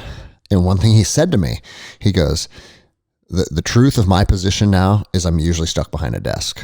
And he goes, one of the reasons I'm here attending is to scuff my gear up a little bit, get some time, like actually getting training in to show my people that like, you're never past that. See, that's a leader. And I was like, dude, yeah. I was like, see, you're one of the rare ones, you know?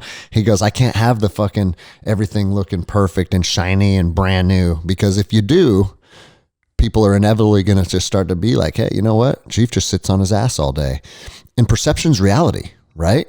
So if you look at your chief and you see him never step outside of the office and never do police work or never go to training, well, why do I want to do that stuff?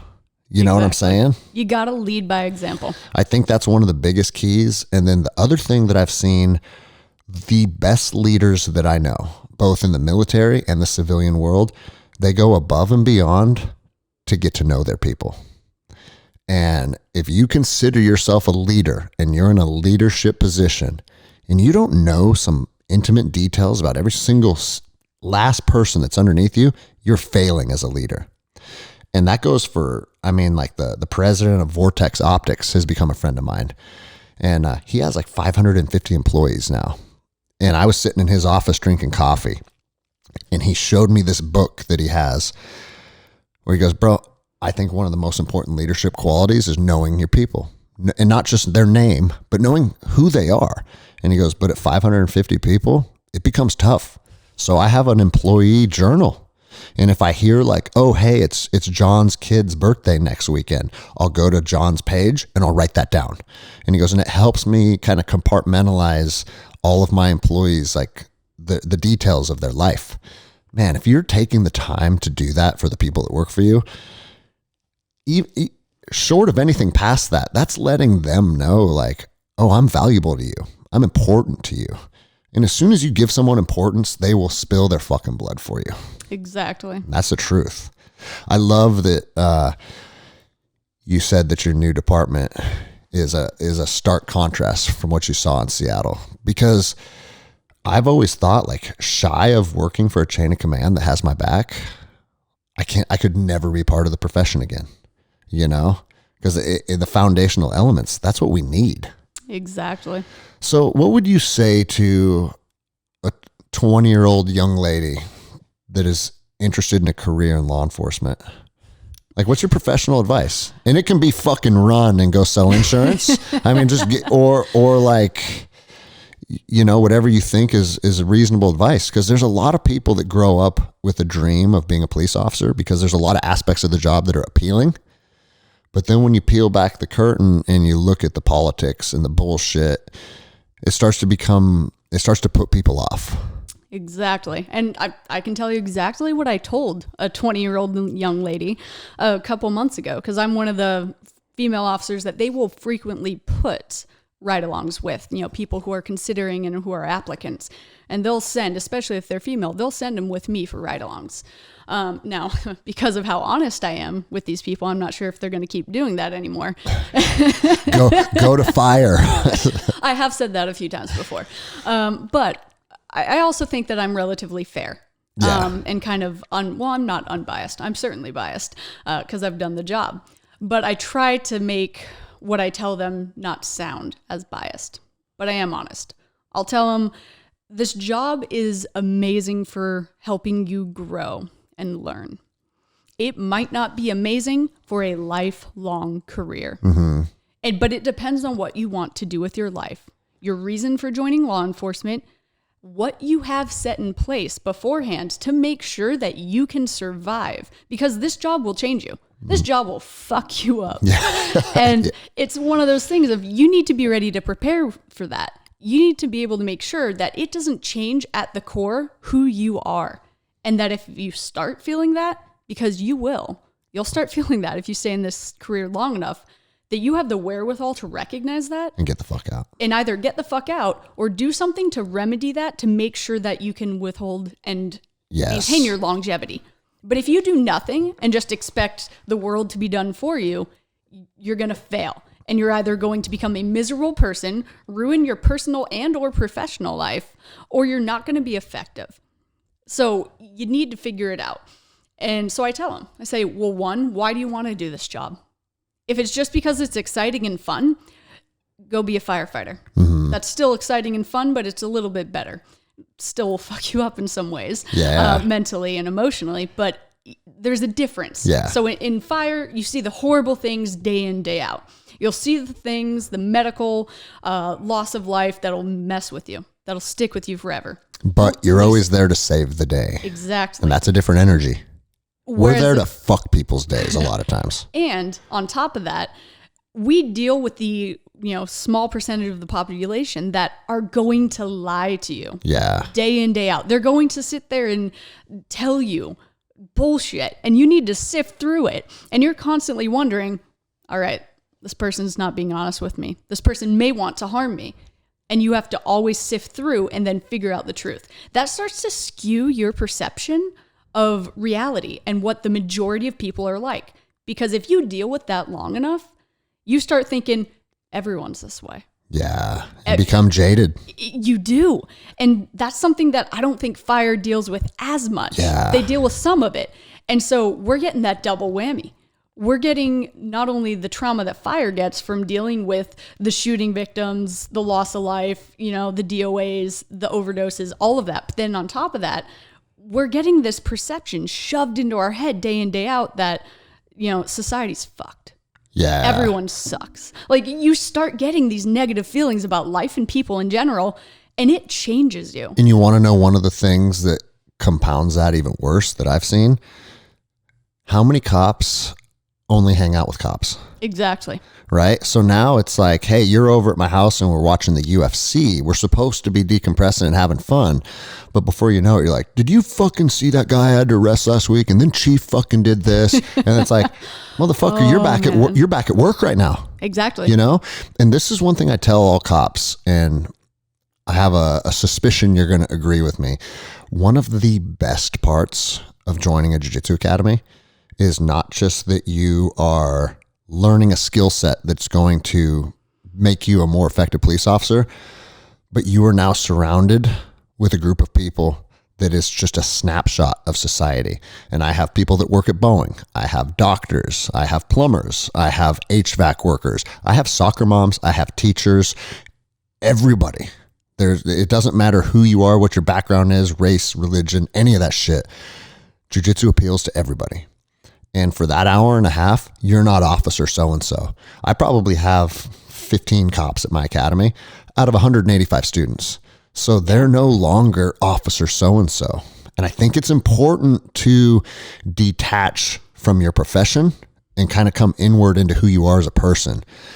I've seen it eat veterans alive because it's either the same or maybe even a little exasperated with the veterans community, is that, man, people come back from war as an Army Ranger. That's their identity.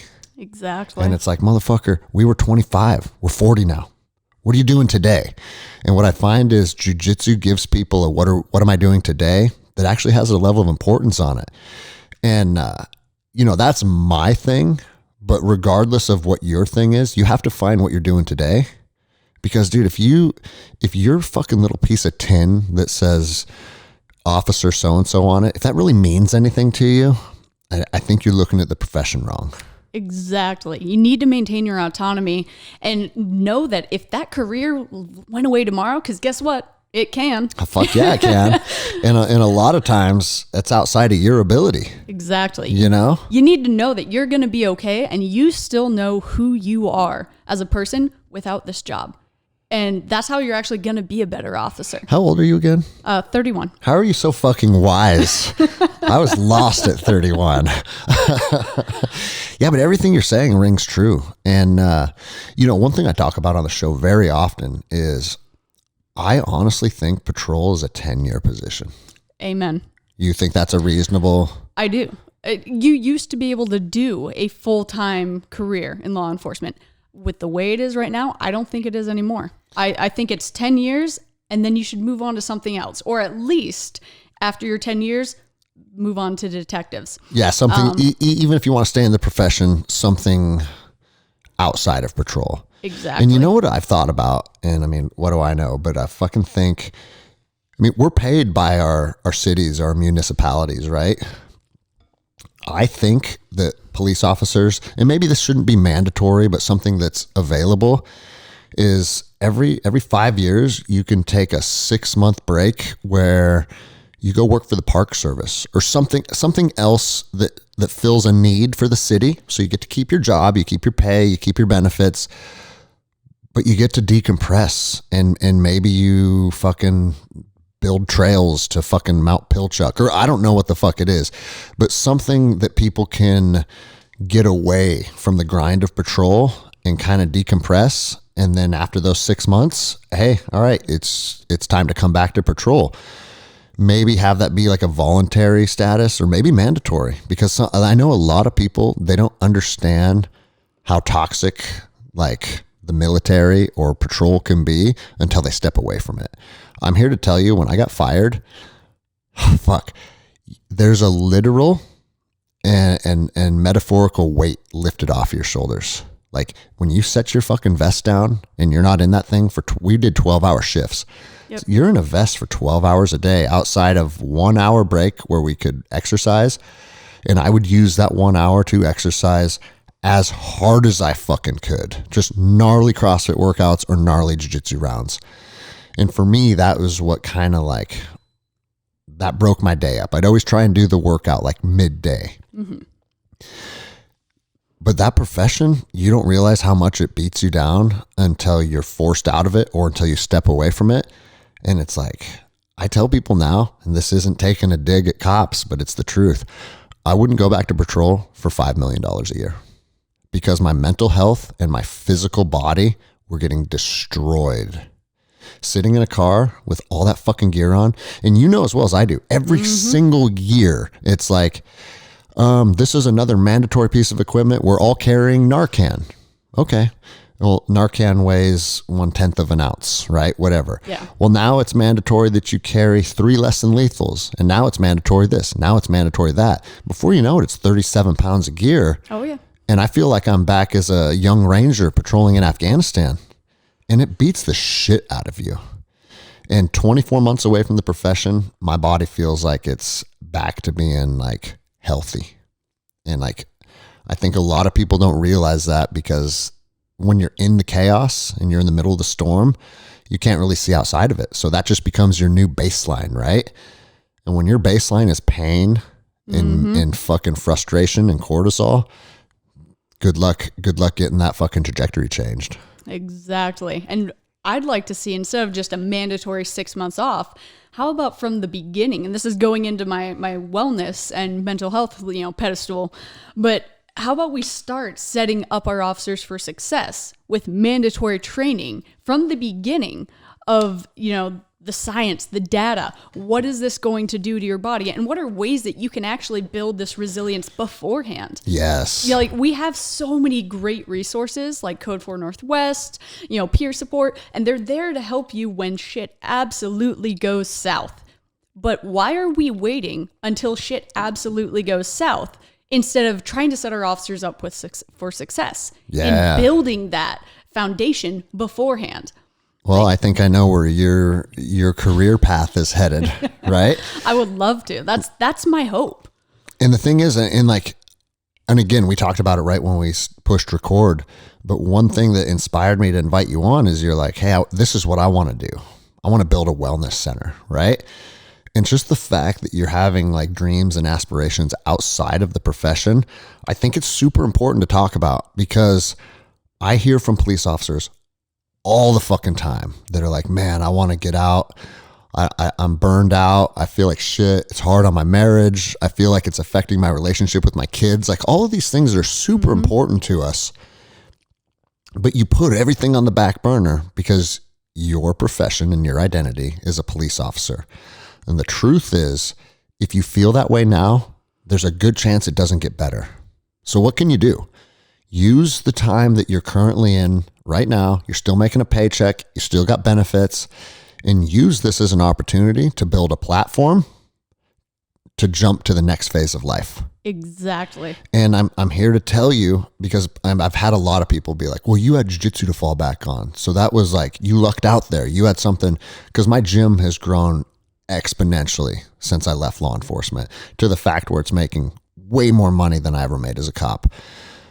But the other side of it is, you know what else makes more money than I was making as a deputy, at least? Not at the port, because the port we got paid. This fucking show. Like, I mean, I got all these sponsors and shit. People are wanting to pay to be part of this show. And I'm not saying like, hey, start a podcast and you'll make more money than being a cop, because there's a lot of little things that have to fall into place. And for whatever reason, my show's taken off. But my point in bringing that up is you can really build a path to whatever the fuck you want in this life. If you put the right energy and the right effort and you nurture it and you grow it like I did with this show, eventually it's going to start producing. So it could be a podcast, it could be a wellness center, it could be a jiu-jitsu academy, or it could also just be a shift in career fields. Like maybe you want to get into medicine. Maybe you want to become a real estate agent. Like whatever you want to do in this life, don't sell yourself short simply because I'm a cop. That's what I do. And how many cops are like that right now? Oh, so many. So many. Like we'll have conversations in the break room and the exact phrase everyone gives, well, but think about that retirement and pension. Like, it's not that much. It's not that much. And not only is it not that much, this is our life right now. Mm-hmm. You know what I'm saying? Like I'm 42. If I'd stayed until retirement, I think I'd have been like 57 or something crazy like that. Yeah. And it's like because I switched agencies and I went from fed to local and my time didn't carry over, all the bullshit that everybody has, right? Yeah. But regardless, don't give, I mean, if you're at 19 years and you got 1 year left, I'll listen to that argument. You know what I'm saying? But if you're at 10 and you have 10 left and you're already feeling miserable, it's time to start building your path to freedom. Exactly. What does best case scenario? What does your wellness facility look like? So I don't even think that it's going to be a facility. So not like a center in and of itself. Okay. My hope is to start small and just kind of build a program, a curriculum that I can go and teach and offer to people. So how I actually started getting into wellness was seeking for answers for myself. So like just like with jiu-jitsu, with shooting, anything that I've ever gotten into, it was because I sucked at it. Of course. And I noticed there was something missing and wrong. Like when I was, first getting into policing, I was not a fighter. I was not your, badass cop who just came into it. It came naturally to me. It was hard. And for fear of not doing well and possibly not surviving, I was like, I need to fix this. And so I started putting every last minute into training and jiu-jitsu and defensive tactics to the point where I then eventually became a defensive tactics instructor. Once I got good at defensive tactics, it would have been easy to just stay there and let that be my shining star. Yeah. But then I went and I took a qual one time and realized how crappy I was at shooting. And I'm like, oh man, I'm getting really, really nervous and anxious and I'm failing my qual. Why? Well, I'm going to sit there and I'm going to enroll myself in a 3-gun competition, and that's going to give me the motivation to get damn good so I don't look like an idiot. Yeah. I then fell in love with 3-gun. And so for a couple of years, that's awesome. I did 3-gun shooting and until I became good at shooting. So it was everything that was shit until I became good at it. Same thing with wellness. I started wanting to get into some of the tactical teams, getting in with the ACT team. I wanted to progress in my career, but there were things that were holding me back. Was pull-ups one of them? Pull-ups are still one of them. I'm going to be honest with that. Well, I mean, and I don't even say that pejoratively. Mm-hmm. Shout out Will. Every time I say the word pejorative, I have a buddy that's like, that's your favorite word on the podcast. But our physiology is different. Exactly. Right. And so like the special teams that I've been on, because I was on the Los Angeles SRT team and then in special operations and stuff, pull-ups are usually a requirement, and it's usually harder for the girls. Yeah. And so pull-ups weren't required for like the ACT teams, but if I were to try to do SWAT, they would be. But it was more along the lines of me and my personality and then my little anxiousness. Like I'm still a hyper happy little person with a lot of energy. But you don't say. It was obnoxious, at obnoxious levels when I was a younger officer, though. Uh-huh. I mean, they gave me the nickname of Cocaine Bane. That's how hyper I was. And so it became a thing of realizing, having to dig deep into myself, check my ego and go, I need to calm the fuck down. Yeah. Okay, so what's making me so hyper? What's making me so anxious? And how do I start tapping into things that can help me control it? And that's when I started discovering yoga. And I started with yoga for first responders. went to one of their trainings that I think King County put on. Okay. And just freaking realized a difference. And I went, this may be the key. This may be the key. I'm breathing. I noticed how absolutely horrible I wasn't meditating. And I'm like, okay, well, let's give this a shot. I kept doing it, kept focusing on it, eventually became an instructor, an ambassador for yoga for first responders, and realized that was my missing element, is that I was so focusing on outward, on my defensive tactics, on my shooting, on those were the things I needed to improve, that I never mastered what was within. Oh, I love that. I didn't even know who I was or how to harness the energy and thoughts that I had. I'm fascinated by this. And so that became my focus, and it's still my focus. So is yoga a big part of your practice then still? Okay. It is. So I encompass yoga, breath work, and deliberate cold exposure, and I mix them all together. Yes. And God, I love it. What is your go-to technique for cold exposure? So I created a do-it-yourself chest freezer. So I have a chest freezer that I've turned into a cold plunge. Okay. I did that for years. Mm-hmm. And the chest freezer is actually right behind us. It's full of food now because I got the ice barrel, and then nice. I also got a cold plunge. Have you seen those I'm ones? So jealous. Yeah, I've seen the cold plunge, the white ones. Yeah. And it's at my gym, but it's not set up yet because we're in the middle of expanding. And then once the expansion's done, sauna and cold plunge in the academy. That's amazing. But the chest freezer, for people listening, is the cheapest and I think one of the most effective ways because it chills the water itself. Exactly. Like the cold plunge, I like that thing, but I like it from November to April. Mm-hmm. And in the summer, it feels like bath water. Oh, really? Yeah, because the ice barrel doesn't chill the water at all. I thought the plunge itself, the white tub. Yeah, it does. Sorry if I misspoke. I meant ice barrel. Okay. The cold plunge chills it to 39 degrees, and that's legit. Yeah. So what does your routine in the cold water look like? I'm interested. I follow the Morozko method, and I'm actually working right now to become a deliberate cold exposure guide under Adrian Jezik for the Morozko method. And unpack that because I'm not familiar. Okay, so Adrian Jezik, she created the Morozko method, and it's just very similar to kind of like the Wim Hof, but instead of using the hyperventilating breathing like Wim Hof does, she focuses on the slow breathing, like the box breathing, 3-part breath, the yogic breath to be able to calm down, and then it's just meditation and breathing to work through the cold. Okay. Do you have a duration a time amount that you prefer to be in the water? So I do at least 2 minutes, and I will do anywhere from 2 to 5. Okay. And it just depends on the day. Every day is different. But I'll sit there and I'll start my breathing focus. A lot of the times I'll listen to a meditation. But I've also come up with really fun things for some officers too. It's kind of on a progression path. So in the beginning, I would like to start people out with a meditation. Because there's parts to this that people don't understand. Is that first you need to understand what you're trying to achieve when you're going into the ice bath. Like you're still going to get the physiological benefits if you just go into the ice. You're going to get the reduction in inflammation. You're going to get, increased circulation from the vasoconstriction and dilation. You're going to get all of that no matter what. But what we're actually trying to affect is that mind training. We're trying to actually build new neural pathways in the mind to up resilience and that mental toughness. And the way to do that is to sit there and basically reframe the way your brain is thinking while you're in that environment. And I learned this from yoga for first responders. It's part of their protocol, is that they use cognitive declarations. And it's phrases that you tell yourself and you grasp onto and you think about, well, what am I thinking during the situation? Am I thinking, oh fuck, this is cold, this sucks, this hurts? Yeah. If you're thinking that. Self-fulfilling prophecy. Yeah, and your body's not going to benefit as much as if you sit there and say, this is good for my body, this is good for my brain, I'm a badass bitch, I got this. Yeah.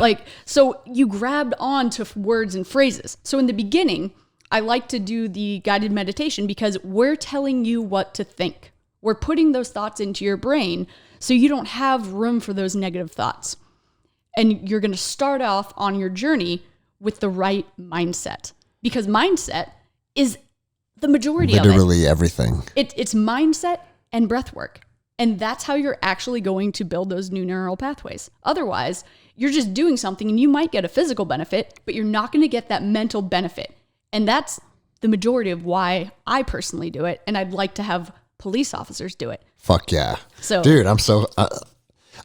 I knew that this was potentially your outlook on this stuff. That's why I wanted you to do the show. But the way you're articulating it is fucking rad, because that's the truth, right? That video that I made last week of getting in my ice tub that went viral again. Mm-hmm. It's been seen like 1.2 million times. It's crazy how viral that video went. And one thing I say before I get in my ice is like, I don't give the weakness a voice and I don't give the weakness a face, because I'm in control. I want to be in control of my physiology. Exactly. And if you can control your breath, you can control your response to trauma. Yes. And your response to chaos. And that's why, like, when I have the youth class, when I have 10-year-olds that start crying on the mat, I'll be like, hey, stand up. You're not crying because you're hurt. You're crying because you're scared. And this is anxiety getting a hold of you. So let's do a little box breathing or whatever, right? And I can literally watch their physiology change in the matter of 30 seconds, right?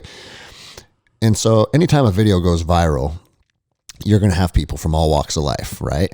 And I had people that were like angry that I said, I don't give the weakness a voice. I don't give the weakness a face, because they're like, you're suppressing your emotions. Like if you want to make a face or a sound, that's like actually healthy and you should be doing that. And it's like, on one hand, I understand expressing emotions because I didn't cry until I was 35 years old. And I had a lot of traumas from war and stuff that I had to work through with counseling and like learning about myself. But there's a time and a place to express your emotions. And then there's a time and a place that you need to be 100% in control of them. Exactly. And if I'm choosing to interject myself into an environment that is difficult for me to be in, I have to be in control of my emotions. And that's what the ice does for me. And I get in that ice, and I've been doing this for 7 years already.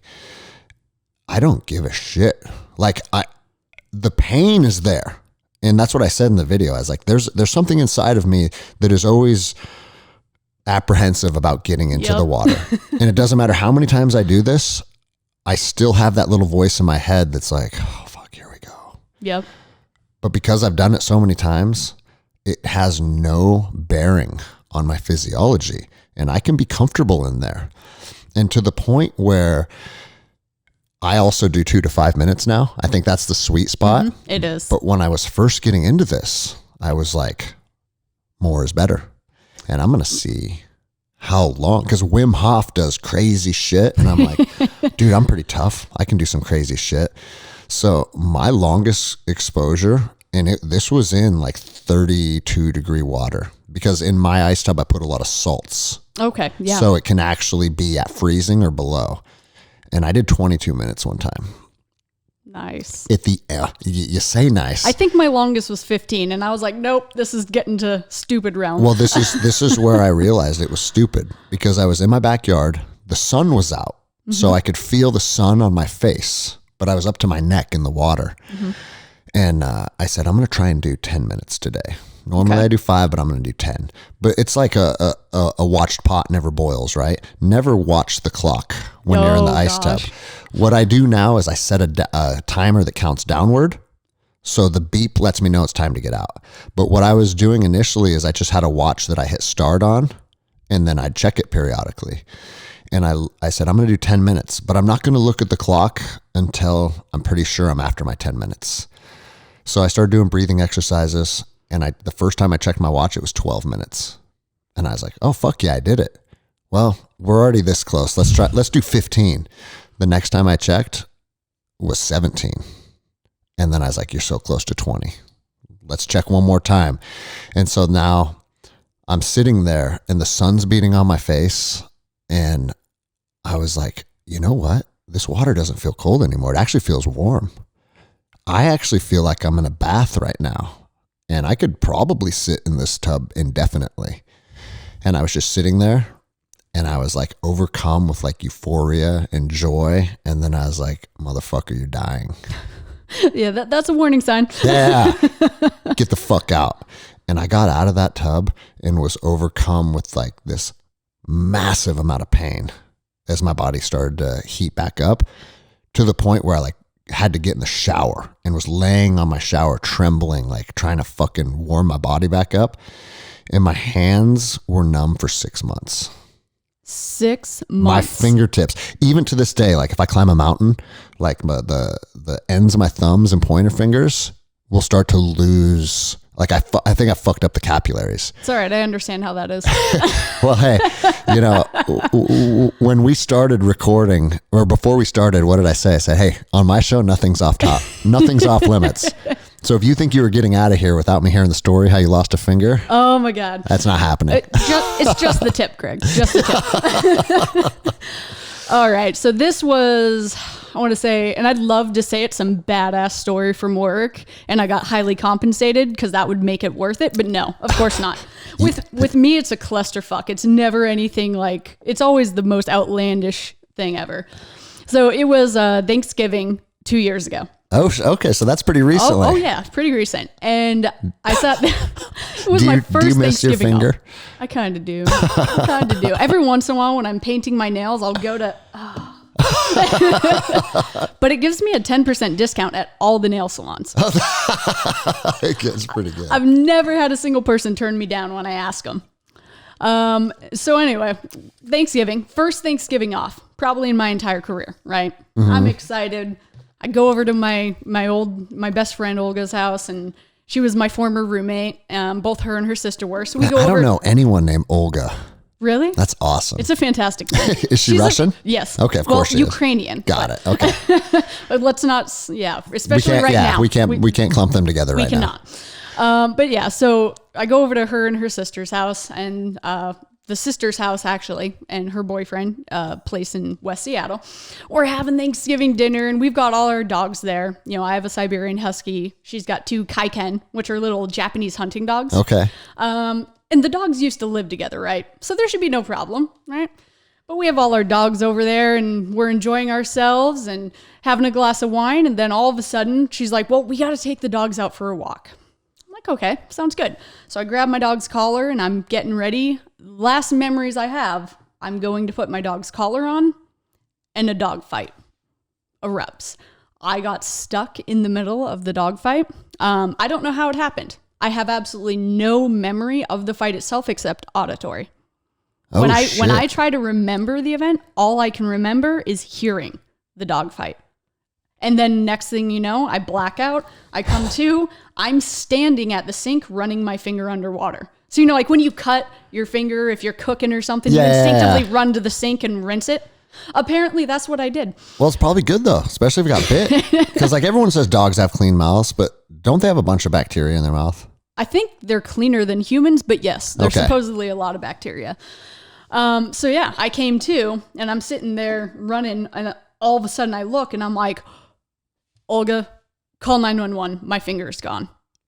And now that, of course, all got mixed up. It turns out that, you know, the boyfriend of the sister ended up calling 911, and Olga got me a towel really quick for compression. And it was funny though, because it was like I was at work. I just immediately went into work mode and just started doling out responsibilities. I'm like, you call 911. You find my finger, put it in a Tupperware next to ice, not on ice, and wrap it up. I was like, and you get me a towel right the fuck now. Do you know which dog bit your finger off? Oh, guaranteed. It's the dog that always used to get in fights with my dog. Okay. So, and that was the Japanese dog? Japanese hunting dog. It's a Kaiken. How big is it? About medium sized. Okay, so... Yeah. So small to medium. Okay. So probably like 30 pounds, 20 pounds. Dude, you wouldn't think a 30-pound dog could bite your finger off. They're hunting dogs. Their teeth are sharp. Did you ever find the finger? Oh, yeah. Okay. Oh, yeah. After this, I'll show you pictures.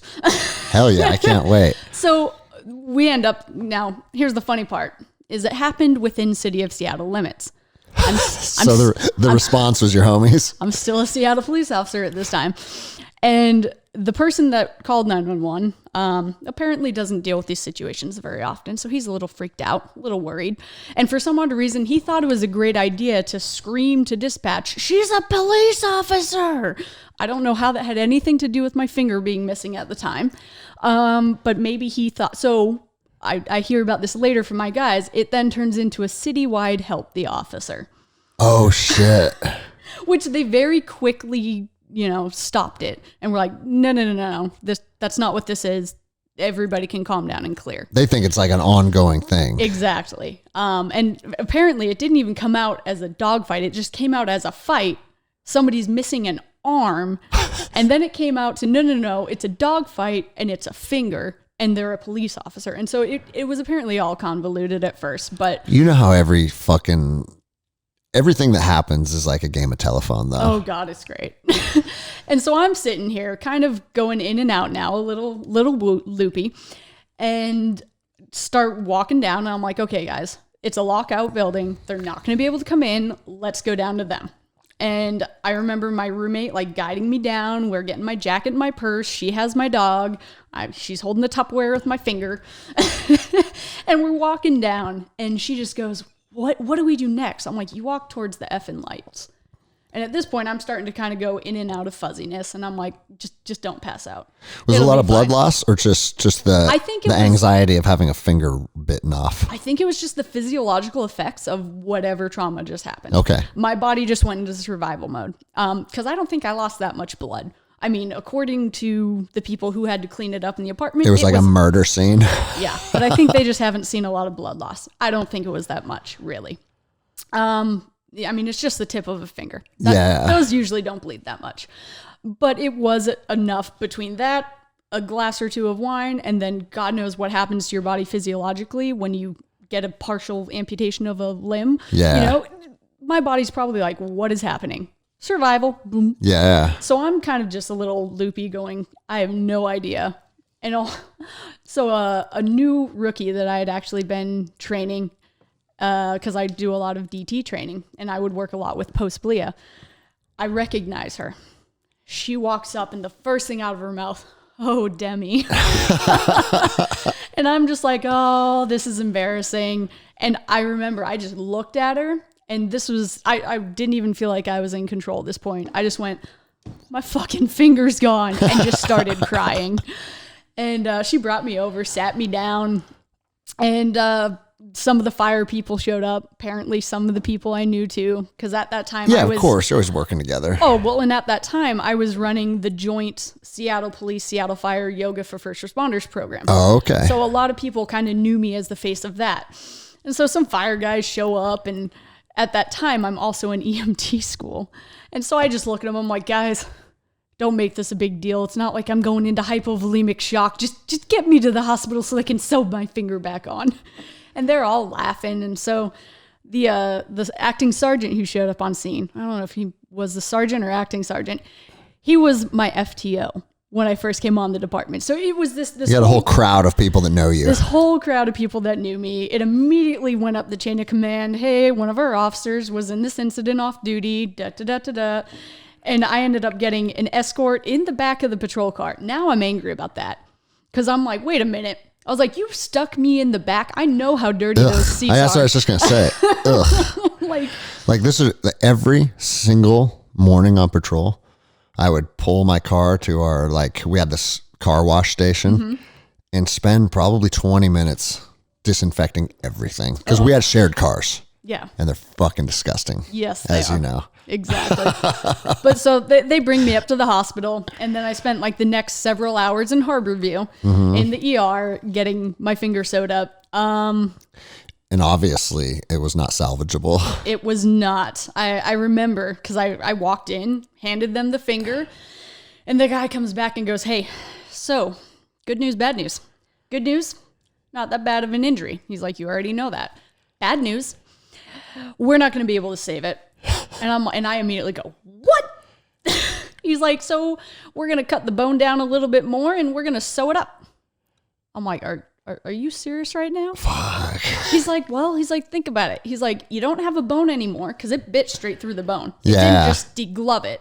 It cut it right off. Did it pop it off right at the knuckle? Yeah, right above the knuckle. Okay. And what's hilarious is I've got a theory.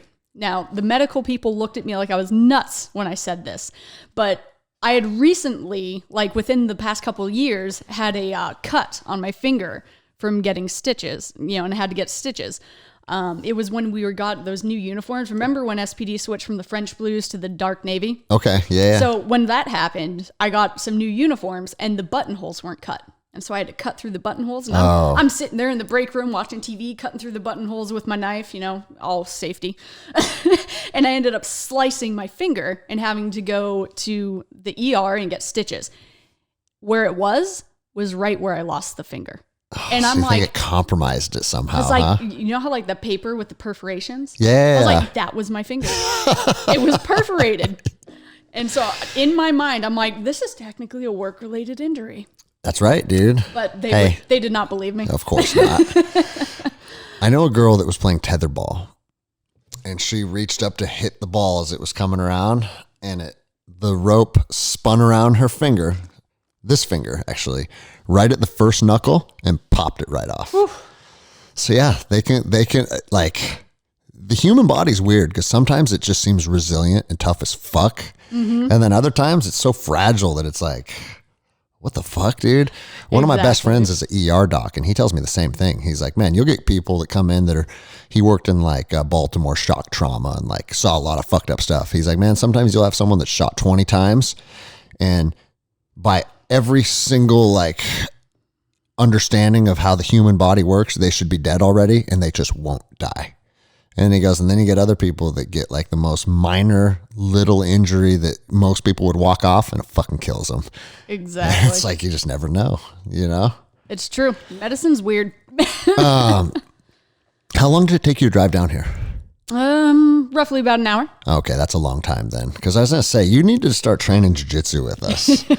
But that's well, I guess if you work down here, if it ever works out with your schedule and whatnot, we have an awesome team of people, and you would fit right in. And Absolutely. It would be fucking rad. Even if you don't want to like start training full time with us, it'd be real cool if you dropped in from time to time. Absolutely. And also, I was going to tell you, we're in the middle of our big expansion, and I'm going to have 2 mat rooms now, an upstairs and a downstairs. And something that I've been kicking around, we couldn't set it up to be like a hot yoga studio, which is, I like that, but it could be just a regular yoga studio. Okay. And I've had a fair amount of gym members be like, dude, you guys should start having some yoga. So if that's ever something you're interested in, that would be pretty cool. Absolutely. Come down and run some yoga.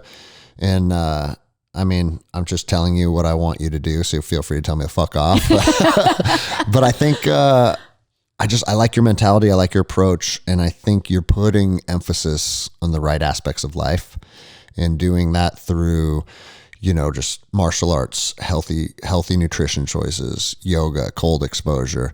That's the way of the future.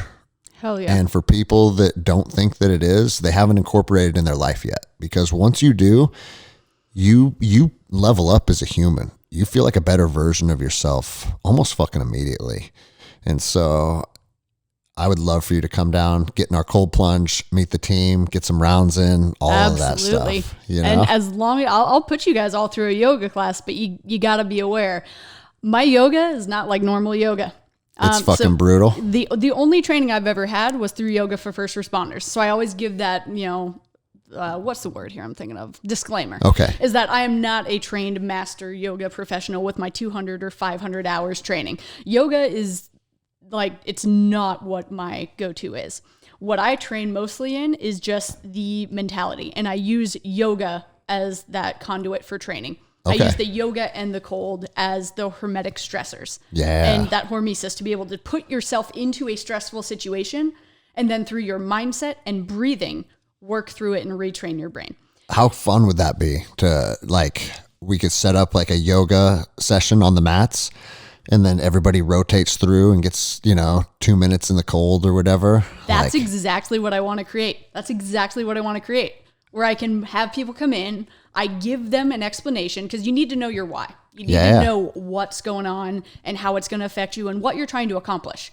And then once you have that why and how, then let's start putting it into practice. And here's some things that are going to start letting you practice what you just learned so you grasp those concepts and you can continue them on your own. And my yoga, it's a little military-esque. I'm shocked. Like, I yell at people and it's great. And it's my favorite thing to do is I will sit there and I'll have people do micro push-ups. It's one of the challenges. And so you'll be going up, you'll go down 3/4, half, quarter, up. And then at one point in time, after you're a bit fatigued, you go halfway and you hold. And you're breathing. And you're doing that. And I'll have you do it just to feel. And then I'll explain to you what's happened to your body physiologically and how we're going to kind of overcome it a bit and how we're going to build the resilience in this. And then I point out specifically the mindset. And I say, okay, how were you thinking of this during that time? And were you thinking of this as a threat or were you thinking of this as a challenge? And that's the differentiation between the two.